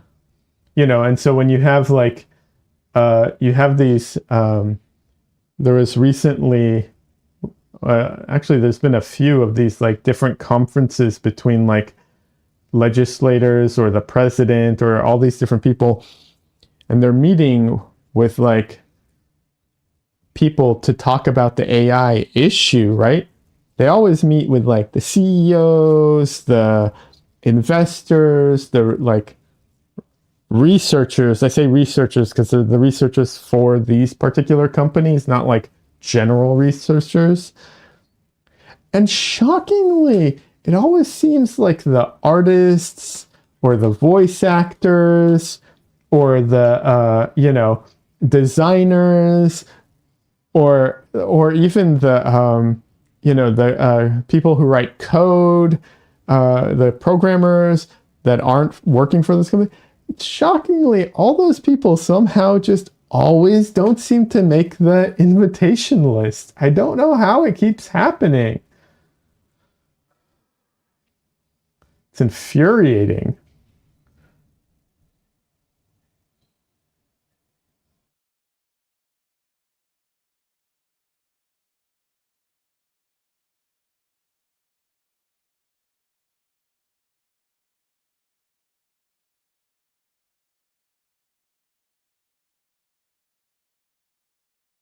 I was really, what's it called? You know, I was really happy that the Taylor Swift thing brought so much attention to it, and I hope that more events like that bring more attention to it. Um, Even though it's very unfortunate for the people that it happens to, it's going to happen anyways. So we might as well get the attention for it, kind of thing. But yeah, it's very frustrating.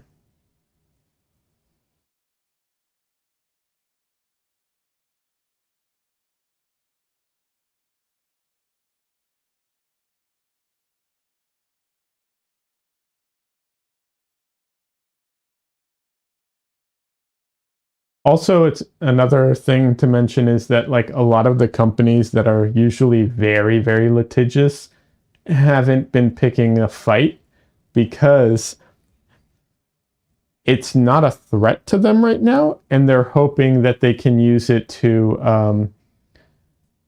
get rid of their workforce and to or significantly reduce their workforce.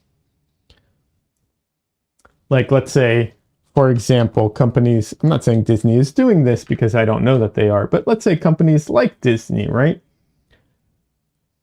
They theoretically hope to basically get rid of a huge chunk of their workforce with AI. So it's in their interest right now to let the AI develop and not sue them. Um, because right now the AI is not a threat to Disney, but it's a potential huge cost saver because, paying people's salaries are expensive.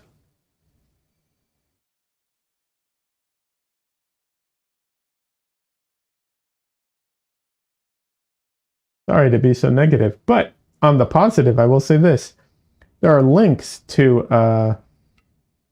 Nightshade and Glaze in my YouTube channel, and that in the comments or in the description, um, and you can you can use Nightshade to poison the well of future AI trained programs. You know, who train on your own data without asking permission. Don't use it, obviously, if someone asks permission and you have no problem with it. But, you know, if they're just stealing your information without asking, well, maybe make them think twice about doing that.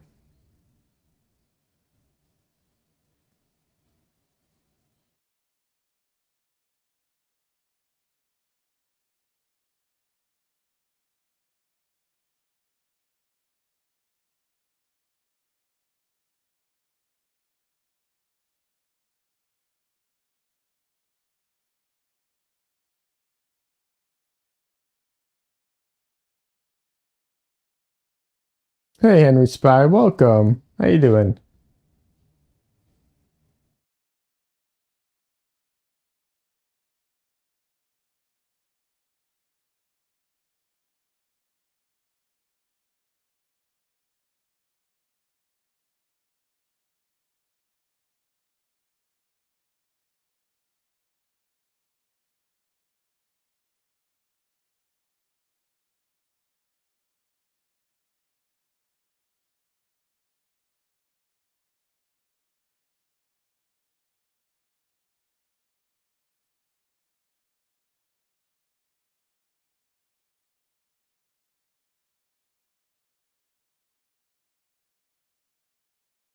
How's your Sunday going?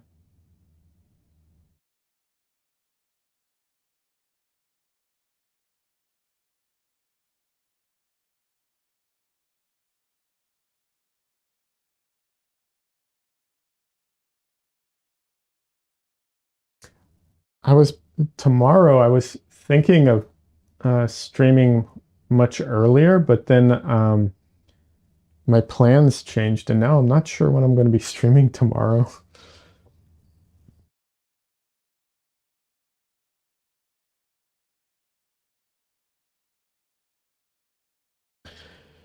Quizzical, it's a crossword Sunday, all right? Interesting. I suck at crossword puzzles.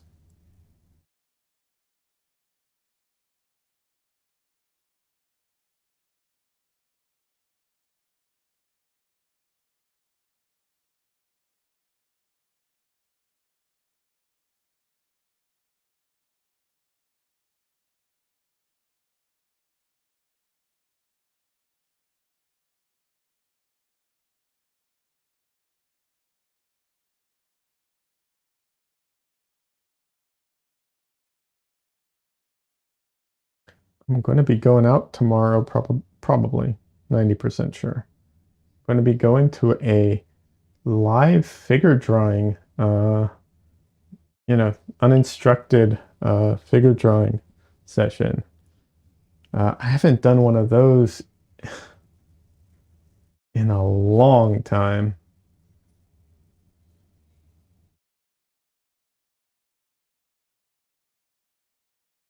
Drawing from a live model. Sheesh. Trying to remember when the last time I did that was.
I wish I could stream it live, but I don't think I have.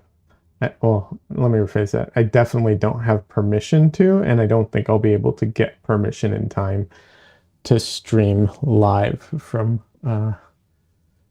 the you know workshop. And I'll be honest, I think I'd rather not deal with that either, and just focus on painting from the model. I'll still do a I'll still do a what's it called? A stream though. I'm not going to not stream tomorrow. It just might end up being late like normal.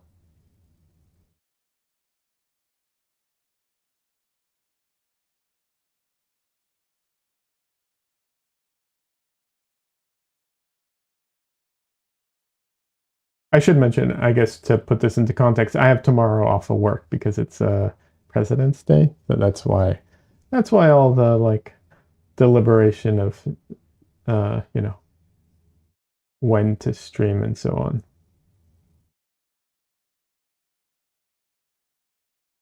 Oh no, Des, I'm so sorry to hear that.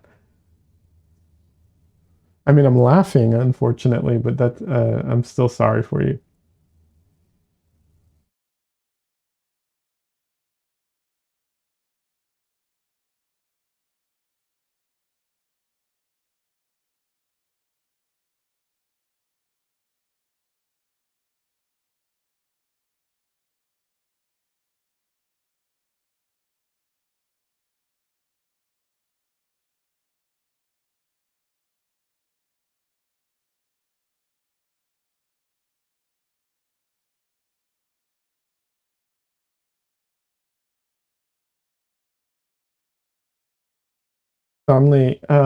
I'm there to learn. Might be more beneficial to share what you got out of the class. Yeah, absolutely.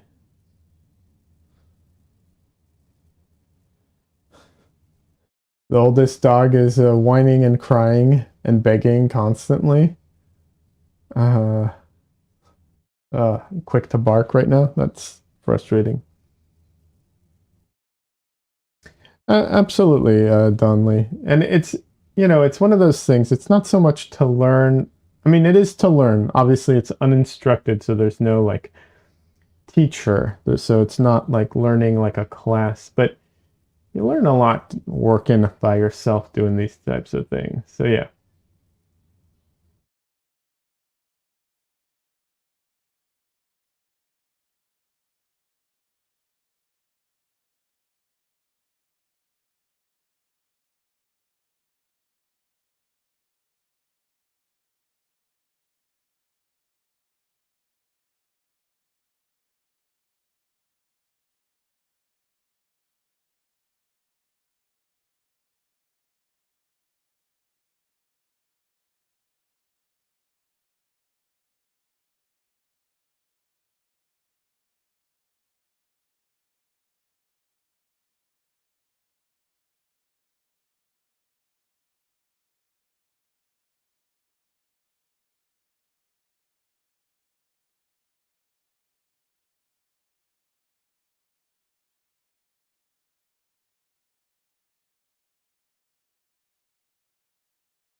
Henry Smith says drawing is like reverse bike riding.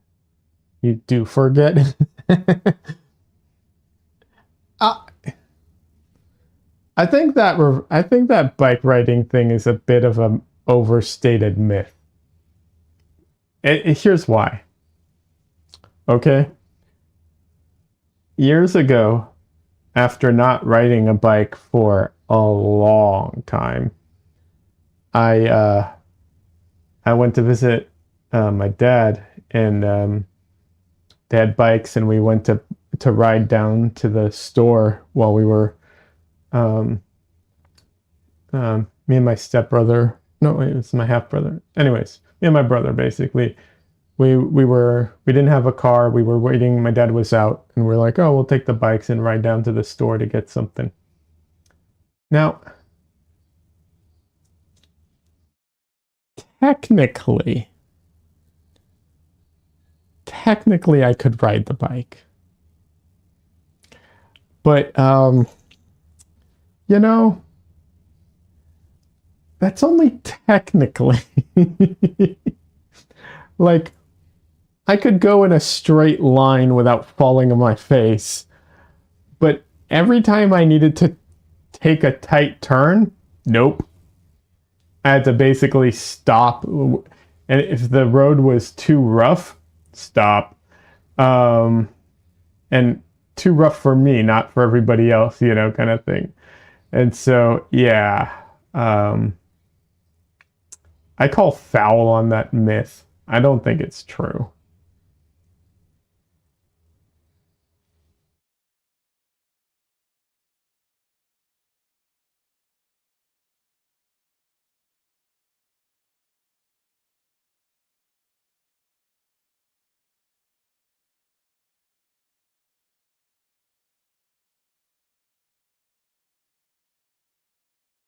But you do forget with painting, that's for sure.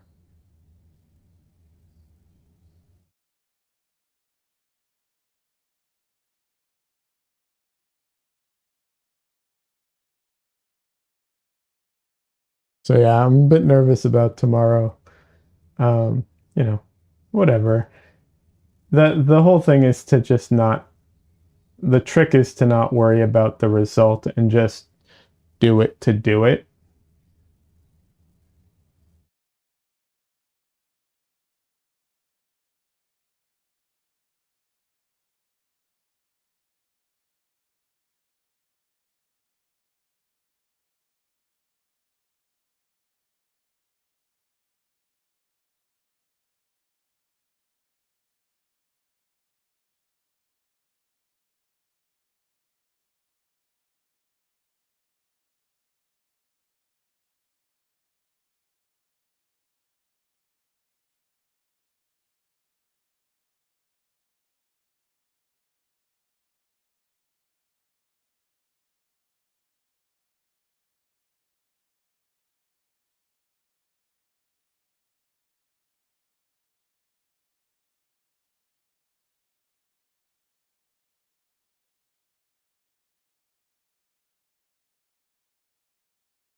I used to be worried the model would judge me and be like, I posed for this. I feel that. I feel that. As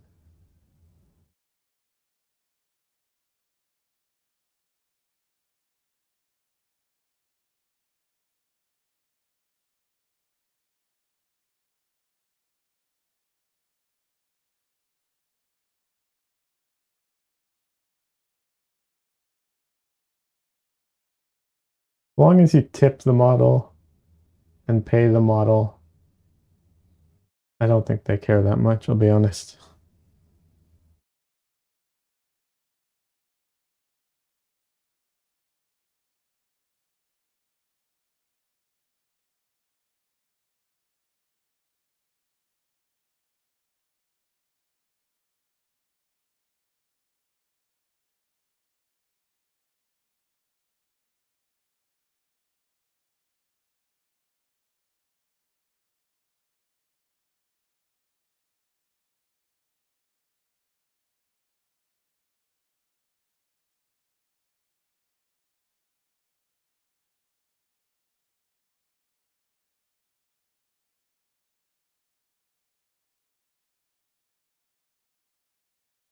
these these paintings are just so restricted in the values.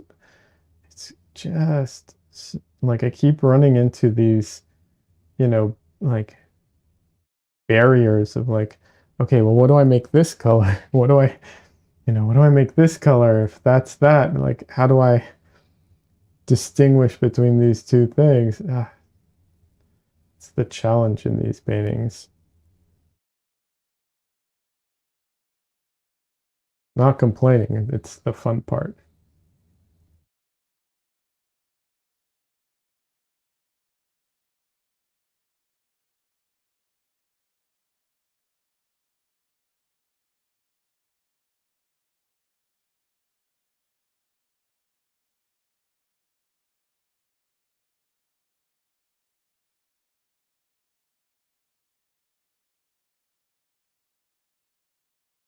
Henry says, I know we're often just learners and found out they tend to be very cool and chill. Yeah, yeah, absolutely.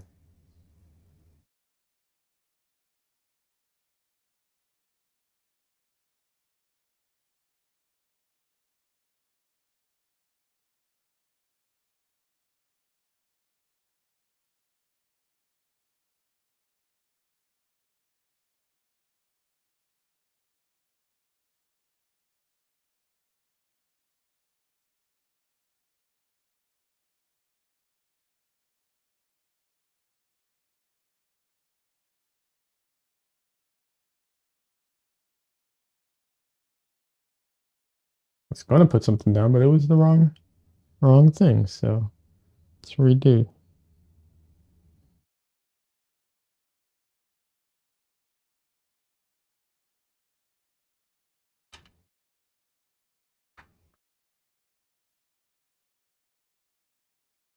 I'm going to probably end in about 15 or 20 minutes. Uh, I want to paint more today, but I'm going to need a break. Going to need to feed the animals, take care of the food, of the grocery delivery, and so on. So I think I'm just going to have to take a take a bit of a break before I can get back to painting more tonight after I take a break. So while I'm getting ready to finish my stream, I'm going to say thank you everybody for stopping by. Like I said, I'm going to take another 15-20 minutes. I'm going to say thank you now. And I'm also going to say that remind everyone that I stream 3 times a week: Sunday, Monday, and Wednesday. Uh, Monday and Wednesday night, Central Time. Sunday day. Yeah. And in case anyone's curious, my paintings are for sale. Guess I should mention that since I'm trying to sell them. We've been talking about that today. Just message me on my website. Yeah. What else? I thanked everybody for stopping by. Oh, Thursday. I'm probably, unless something happens, I'm going to be on Drawn Together, the Dylan Sarah YouTube channel for like an interview uh, while drawing. So that should be fun.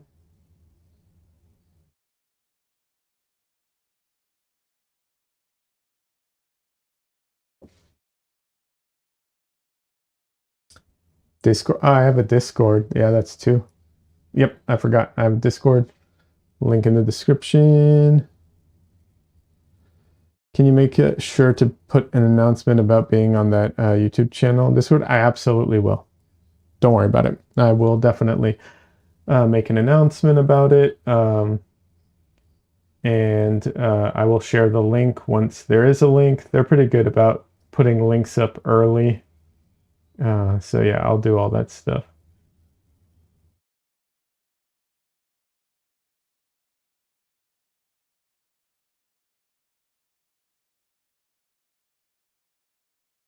I feel a little bit like I have a bit of the imposter syndrome when it comes to the interview because I'm just like, why the fuck would they've interviewed like Nicholas Uribe and other like big time artists, and I'm just like, hey guys, how about interviewing me? you know, uh, yeah, bit of imposter syndrome happening, but whatever. They said yes, so it's on them at this point.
And it's a fun channel. I've watched their interviews, um, some of their other interviews, and it's it's a fun channel. I even the painting I did of Andrew Kadima was from that interview that he did on their channel. So uh, they're very nice. Um, so I do recommend them in general, especially if you like drawing, because they're more drawing oriented than painting oriented.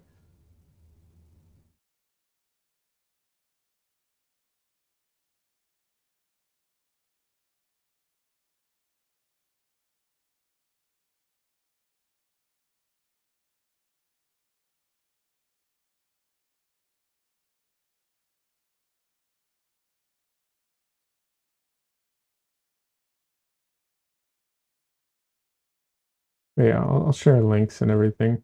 If you look at my YouTube channel, there is a link to their YouTube channel. If you look at the description of this stream, I would put all these things in the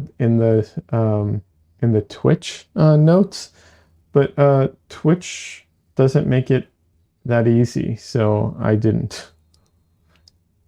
Or maybe they do make it that easy, and it's just been so long that I forgot where everything is. That could be the case too.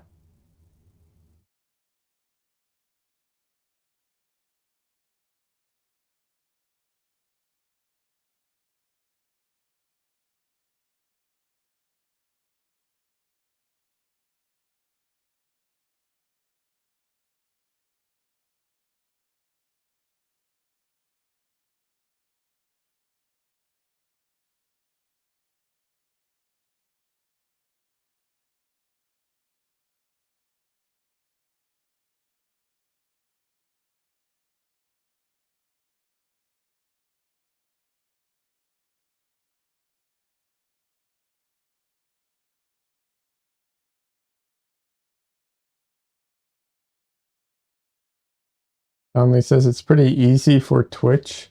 We can show you if you want after the stream. Uh, yeah, maybe. Not well, not right after the stream, that's for sure. But yeah.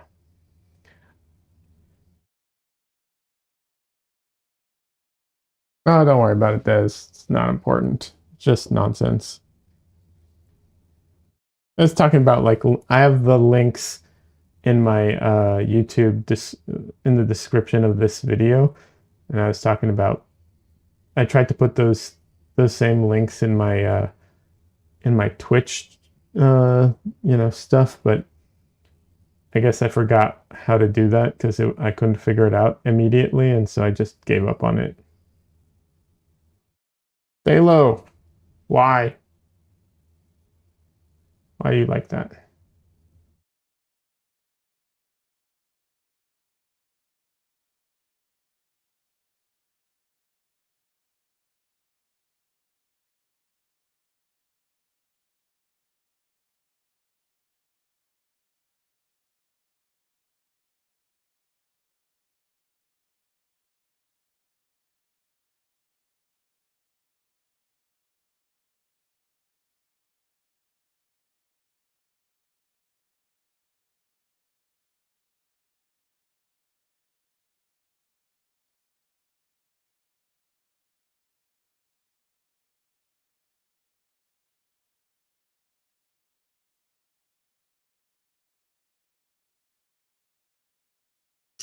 We can make commands. Oh, fuck that.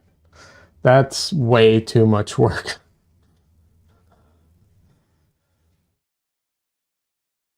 Start making commands? No, thank you. Too much work. Uh,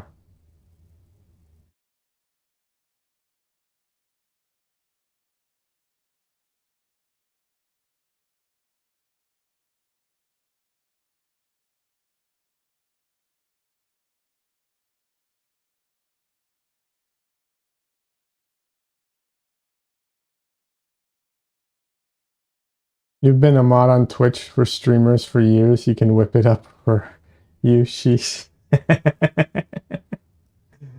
All right. We'll see. I'll mod you. Uh, well, we'll discuss it first before I just assume. But yeah.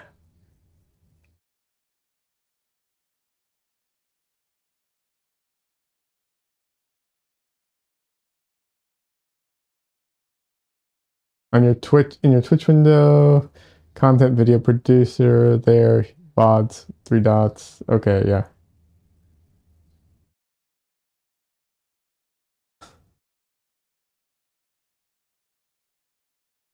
Oh, thank you, Des. It's very sweet of you. Is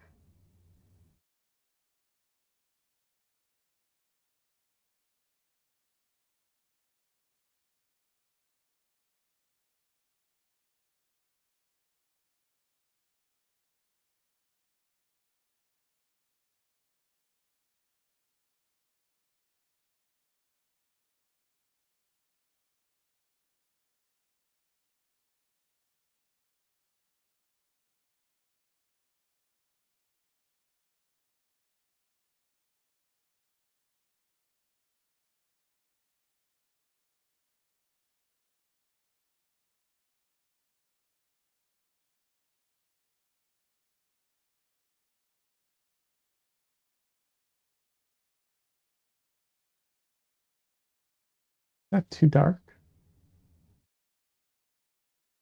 Mm. Maybe. We'll leave it for now.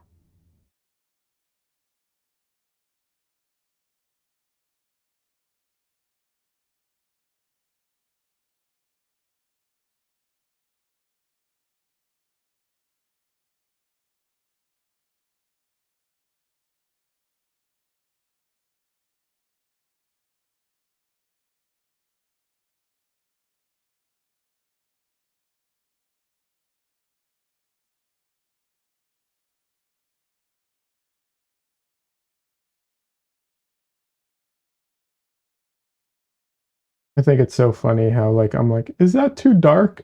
And it's like I'm going from a 9 to a 8.7. I'm like, is it too dark? uh, Painting is such a weird thing sometimes.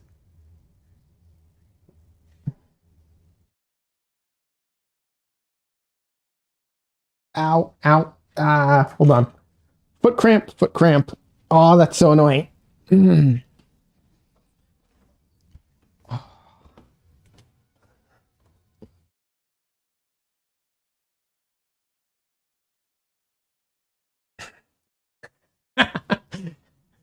Freaking toes.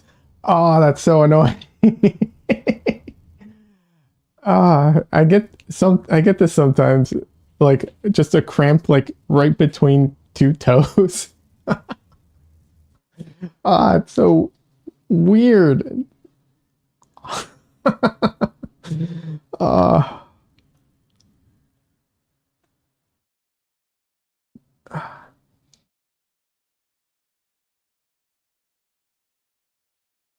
I don't know why that happens, but it's a very strange sensation.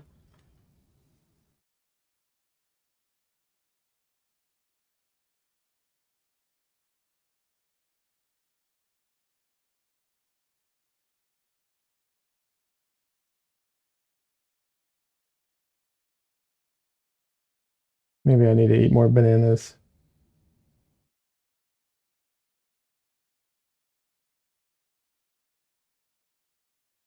It definitely seems too dark.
Okay. That face needs some more work, but at least she doesn't look like she has completely sunken in eyes now.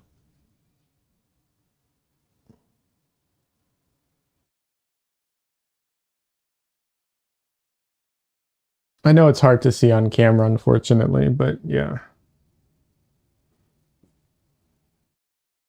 This painting really isn't all that suited for streaming, I'll be honest.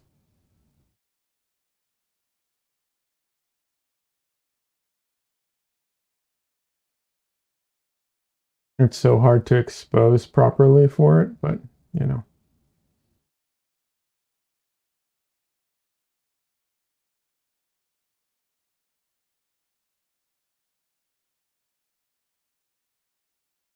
All right. Let's see. I'll adjust the camera a little so you can see it a little better before I call it a day. Let's see. Camera, stop that.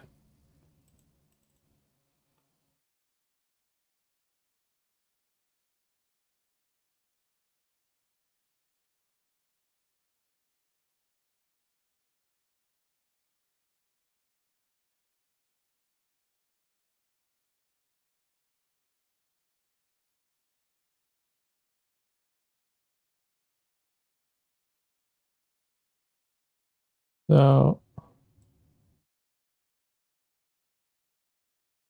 it's not perfect and it's not exposing perfectly either, but you can kind of see her face is starting to come together there. Rob is Dead is streaming now. Oh, absolutely. I can raid him. Yeah, happy to. All right. Hold on just a second. First, gotta stretch. All right. I'm going to say goodbye to YouTube because I don't know how to raid on YouTube at all. So I'm just going to not do that. Yeah. And we'll raid Rob. All right. So anyone who wants to join the raid, join my YouTube. I mean my Twitch.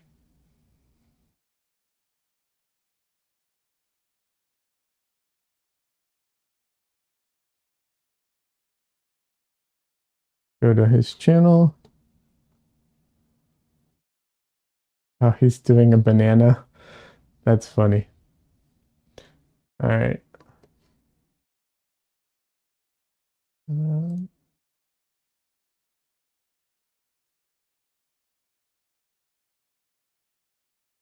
Let me see if I can remember how to raid someone. Uh, let's see.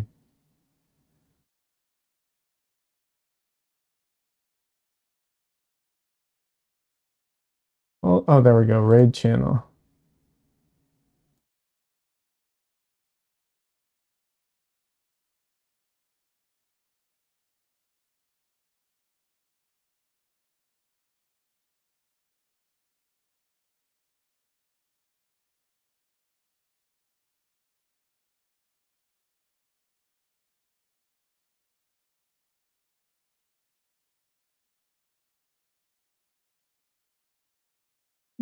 You don't want me typing anything because I'm bad at typing. I found it through the raid thing. So I'm gonna start the raid.